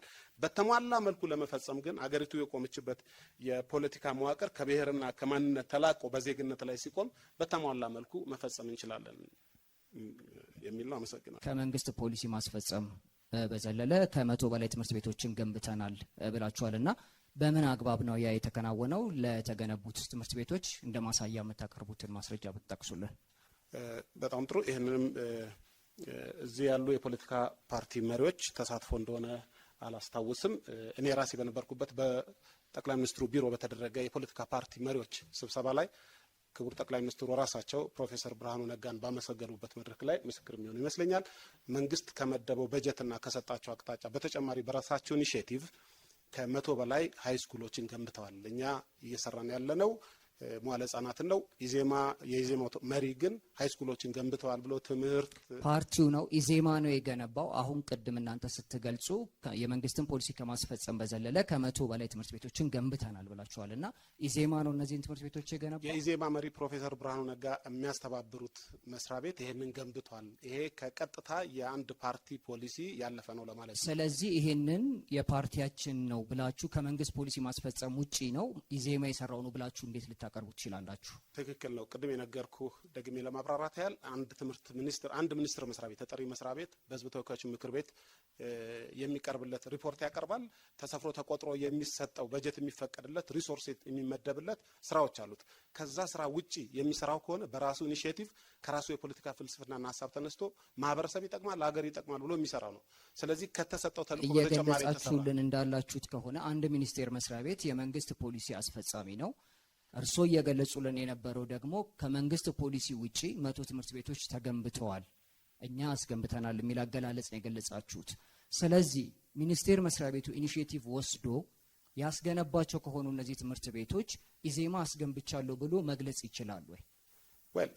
ቅድምም ስገልጽ የነበረው የኢዜማ መሪ እያልኩ የገለጽኩት አይ ቲንክ የሴማንቲክ ክርክር ማድረግ ያለብን አይመስለኝም። በቅርቡ የሚመረቅ ከ2-3 ቀን በኋላ ወደዚህ ኢዣ አካባቢ የሚመረቅ ሃይስኩል አለ። ደቡብ ላይ አማሮ አካባቢ የተመረቁ ሃይስኩሎች አሉ። ደቡብ ላይ በርካታ ትምህርት ቤቶች ተመርቀዋል። ይሄን ኢኒሼቲቭ ወስደን ሀሳቡን ስለምንደግፍ ቅድም እንዳልኩ ከትብብር አጀንዳዎቻችን አንዱ አድርገን እንደ ሀገር ግንባታ ውስጥ አንዱ አድርገን ስለምንወስድ እንጂ እንደ ፓርቲ ሪሶርስ ፈንድሬዝ አድርገን በፓርቲ ሰራን ተብሎ መያዝ የለበትም። እንደሱ አይደለም። እሺ፣ ወደ ሁለተኛው ምላሽ እንሄዳለን። አመሰግናለሁ። የተጠየቀው ጥሩ ጥያቄ ነው። ወጣቶችን እንዴት አደራጅታችሁ ነው ወደ ስራ የምታስገቡት? አንዳንዶቹ ከተለያዩ ኮሌጆች የወጡት በመምህርነት ሙያ ነው፣ ሌላው በሌላ ሙያ ነው የሚል ጥያቄ ነው የተነሳውና መጀመሪያ ፍላጎታቸውን ነው መለየት ያለብን። አማራጭ ስላጡ ወደ ሆነ ሙያ ይገባሉ። እዛ ገብቶ ተማሩ እንጂ በውስጣቸው ያለው ፍላጎት ምንድነው? መጀመሪያ ላይ አማራጭ ለመፈለግ ወደ ሆነ ሙያ የገባ ሰው ውስጡ ላይ ያለው ደግሞ ፍላጎቱና ቢሰራና የሚያድግበት ጉዳይ ሌላ ሊኖረው ይችላል። ይሄንን መለየት ነው። ተማሪዎችን መጀመሪያ ተምሮ ተመርቆ የወጡትን ከየኮሌጁ ከየትም የወጡትን መጀመሪያ መመዝገብ ነው። የት ጋር ኃይል አለ፣ ወጣቱ ኃይል ተምሮ ተመርቆ የወጣ የሚለውን ማውጣት ነው። መጀመሪያ መዝግበን ያንን ኃይል ካገኘን ምንድን ነው የምናደርገው? ፍላጎታቸውን ነው የምንለየው። ፍላጎታቸውን ከለየን በኋላ የማስተማር ፍላጎት ያላቸው የመንግስት ትምህርት ቤቶች እኮ ዛሬ ክፍት ናቸው። ብዙ አንድ መምህር 4 5 ትምህርት ይዞ እየተቸገረ ያለበት ነው።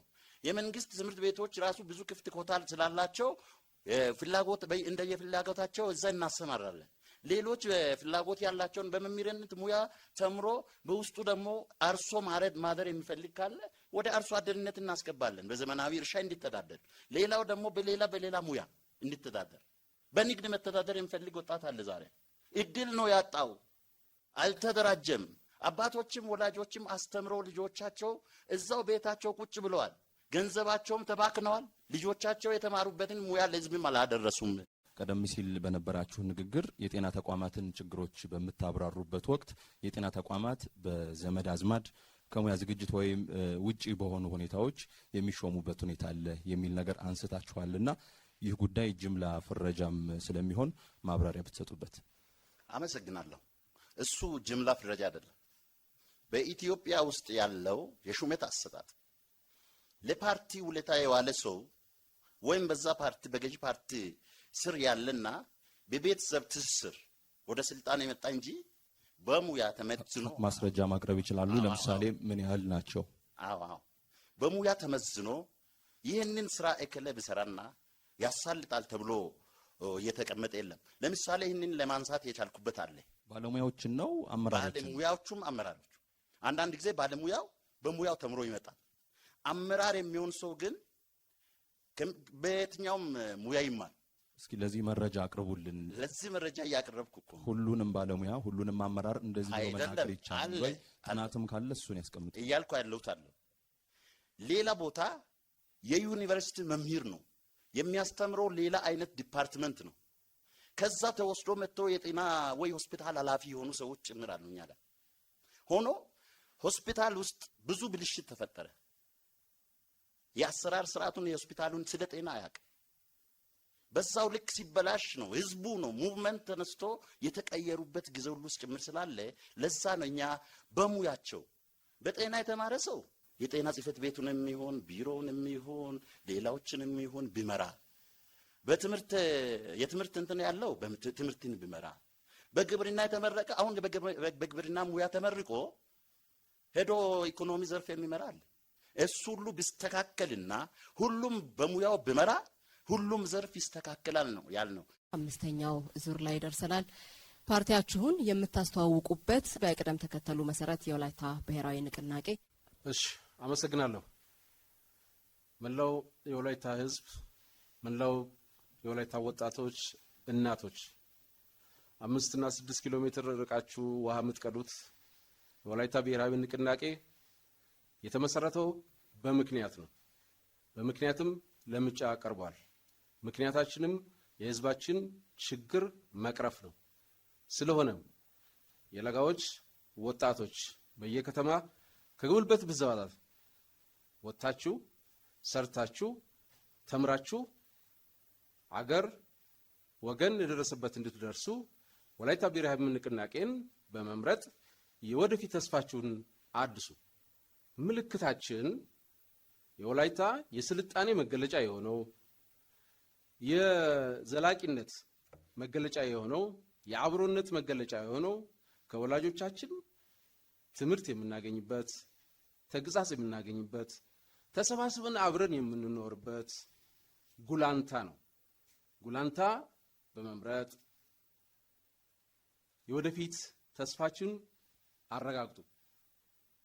በተለይ በህመም በወሊድ በሕክምና መሳሪያ እጦት እየተንገላታችሁ ያላችሁ ይህ ታሪክ ለመቀየር ከፊታችሁ ለእናንተ ሊታገል ቃል እየገባ የተደራጀውም ችግራችሁን ለመፍታት ነውና ይህ ችግር እንዲፈታ 5 እና 6 ኪሎ ሜትር ሄዳችሁ ከተማ ላይ ፏንቴን እየደነሰ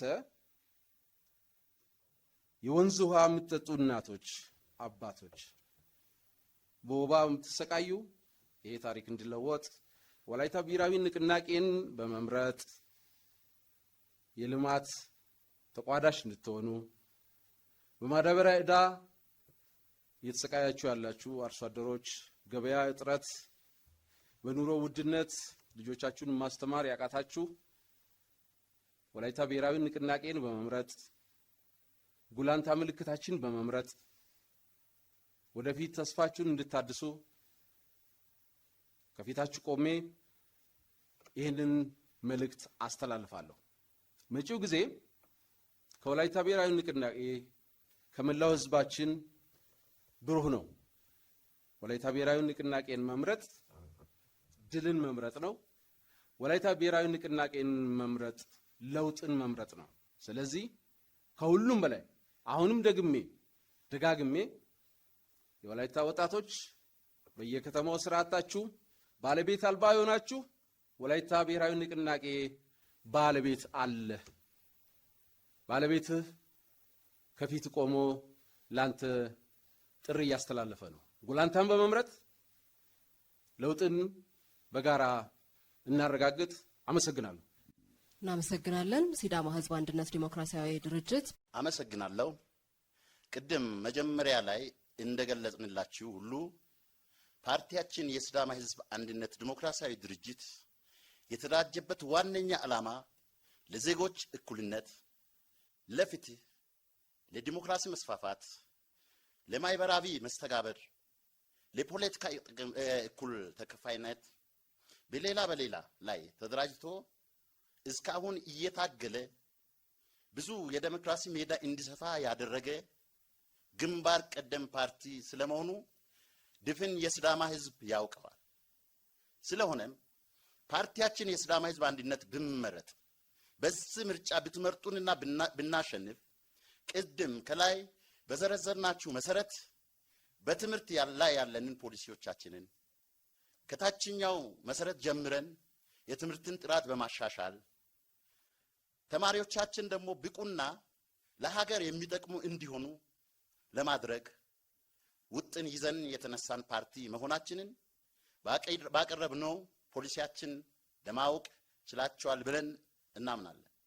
በመቀጠልም በጤና ዙሪያ ባስቀመጥነው መሰረት ዛሬ ላይ የጤና ችግር ከፍተኛ መሆኑን የሲዳማ ህዝብ አንድነት ዲሞክራሲያዊ ድርጅት በጽኑ ያምናል።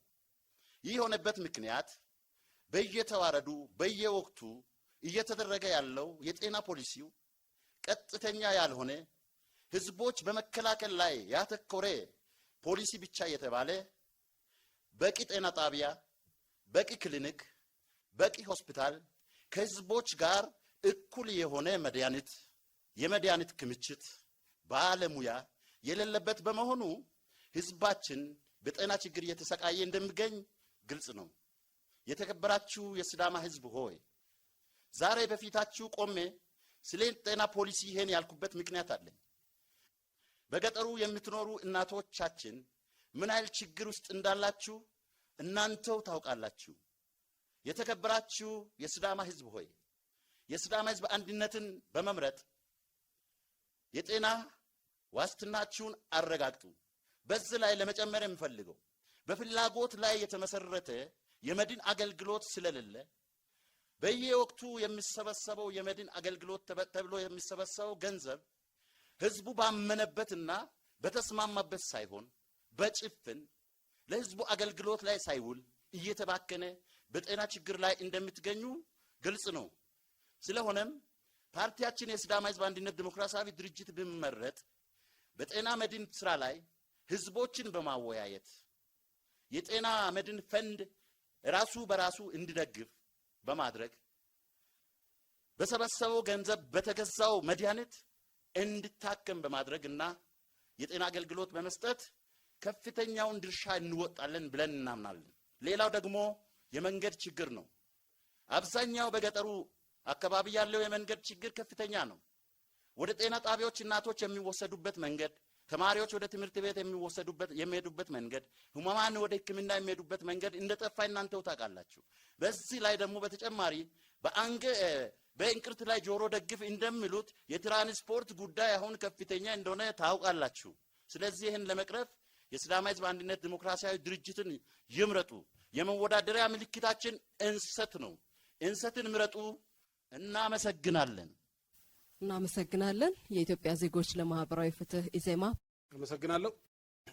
ክቡራትና ክቡራን ኢትዮጵያውያንና ውድ ኢትዮጵያውያት፣ ዛሬ በክርክራችን እንደታዘባችሁት ትምህርት፣ ጤና፣ መሰረተ ልማት የሚባሉት አጠቃላይ ማህበራዊ ዘርፉ አሁን በሀገራችን ያለንበትን በተሳሳተ ፖሊሲና በደካማ አፈጻጸም የሚስተዋሉ ችግሮችን ታዝባችኋል።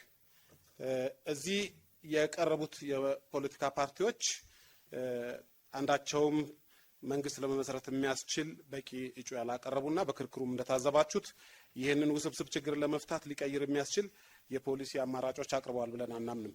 ስለዚህ ሌሎች የፖለቲካ ፓርቲዎችን በዚህ ሁኔታ ውስጥ መምረጥ ድምፅን ማባከን ነው የሚል እምነት አለን። ለዚህ ብቸኛ መፍትሄ የተሰናዳ ከ50 በላይ ስንዱ ፖሊሲዎችን ይዞ የቀረበው መዳረሻ ሰሜናዊ ኮከቡ ማህበራዊ ፍትህ የሆነውን ኢዜማ እንድትመርጡ ምልክታችን ሚዛን መሆኑን አስታውሳችኋለሁ። መጪው የኢትዮጵያ መጻኢ እድልን በካርዳቸው የመወሰን ስልጣን ያላችሁ ኢትዮጵያውያን ውድ መራጮች፣ የትምህርት በጀት ቅድም እንደገለጽ ነው ድርሻው ከጠቅላላ ሀገራዊ በጀት እየቀነሰ መጥቷል። የትምህርት ብቻ ሳይሆን የጤናን በተመሳሳይ ቀንሷል። ይህንን የወለደው አጠቃላይ የፖለቲካ መዋቅራችን በብሔርና በቋንቋ ላይ መመስረቱ ነው የሚል እምነት አለን። ይህንን ከመሰረቱ ስናነሳው ማህበራዊ ችግሮቻችን እየተፈቱ በተለያዩ መስኮች ያሉ ችግሮችን ለመፍታት እድል ይሰጠናል ብለን እናምናለን። በትምህርት የትምህርት ጥናትና ፍትሃዊነትን ለማስቀጠል አሁን ያለውን በጀት ወደ 20% እናሳድጋለን። ኢዜማ ቢመረጥ ትምህርት ቤቶችን ከፖለቲካ ተጽዕኖ ነጻ እናደርጋቸዋለን። ለአካል ጉዳተኞችና ልዩ ፍላጎት ላላቸው ተማሪዎች ምቹ የትምህርት ስርዓት እንዲስተካከል እናደርጋለን። አርብቶ አደሩን የአኗኗር ዘይቤ የተከተለ ተንቀሳቃሽ ትምህርት ቤቶችን እናደራጃለን። በጤና ዘርፍ ዜጎች በአቅም ማነስ ምክንያት ሕክምና እንዳያጡ የሚያስችል የጤና ስርዓትን መሰረታለን። በጤና ተቋማትና በሕክምና መሳሪያዎች ላይ ያለውን ክፍተት እንቀንሳለን። በሽታን መከላከልና በጤና ኤክስቴንሽን ያለውን ጥንካሬ በማስቀጠል ከፖለቲካ ወገንተኝነት የተላቀቀ የጤና ስርዓትን መሰረታለን። ማህበራዊ ዋስትናና የዜጎችን ክብር ለመመለስ አረጋውያንና አሳዳጊ አልባ ህጻናትን ራሳቸውን የማይችሉ ዜጎችን የሚረዳ ፈንድ እናቋቁማለን። የብሔራዊ ተሃድሶ ማዕከላትን በማስፋፋት አካል ጉዳተኞች ወደ ስራ የሚመለሱበትን ስርዓት እንዘረጋለን። ማህበራዊ ጥበቃን፣ የኑሮ ሁኔታን መልሶ መገንባት፣ መሰረታዊ ልማት አገልግሎቶችን ማሟላት፣ ተጋላጭ የሆኑ የህብረተሰብ ክፍሎችን የሚደግፍ የህግ ማሻሻያ ማድረግ፣ የኢኮኖሚ አቅምን ማሳደግ፣ ሴቶች የኢኮኖሚ ጥገኝነት መቀነስና የወጣቶች የስራ አጥነትን መቅረፍ የፖሊሲ አንኳር አቅጣጫዎቻችን ናቸው። የተከበራችሁ ውድ ኢትዮጵያውያን፣ ባለፉት 5 ዓመታት የታየው የማህበራዊ ዘርፉ የበጀት መቀነስ፣ የዋጋ ግሽበትና የዜጎች መፈናቀል የማህበራዊ ፍትህ መጥፋት ቀጥተኛ ውጤቶች ናቸው። ኢዜማ የሚከተለው የሰሜን ኮከቤ የሚለው ማህበራዊ ፍትህ ነው ስንል ማንኛውም ኢትዮጵያዊ ዜጋ በመሆኑ ብቻ በሀገሩ ሰላም አግኝቶ ልጆቹን ጥራት ባለው ትምህርት ቤት አስተምሮ ቢታመም የሚታከምበት ልጆቹን በሰላም የሚያሳድግበትን ሰላማዊ የጋራ ሀገር መገንባት ህልማችን ነው። ገዢው ፓርቲ ማህበራዊ ፍትህ ፖሊሲ ዜጎችን ጥገኛና ምጽዋት ጠባቂ የሚያደርግ የዜጎችን ክብር የሚናካና አሸማቃቂ ነው። የኢዜማ ፖሊሲ ግን ዜጎችን አምራች ባለቤትና በራሳቸው የሚተማመኑ የሚያደርግ ነው። እኛ የምናቀርበው አማራጭ ከዘር ከጎሳ ፖለቲካ የጸዳ ዜግነትና ሰብአዊ ክብርን የጠበቀ ነው። ኢዜማን ስትመርጡ ለልጆቻችሁ ጥራት ያለውን ትምህርት ትመርጣላችሁ።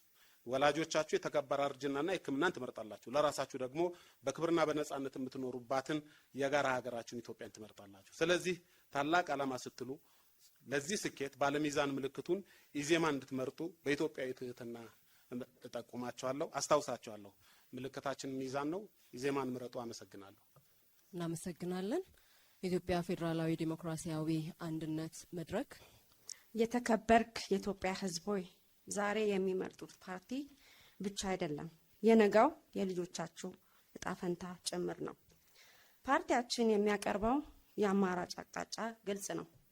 ፍትህ ያለበት ማህበረሰብ፣ እድል ያለበት ወጣት፣ ጤና፣ ትምህርትና የተለያዩ መሰረታዊ ልማቶች የሚሰጥበት ሀገርና እና ማንም ከኋላ ቀር የሚያወጣ የማህበራዊ ስርዓትን መገንባት ነው።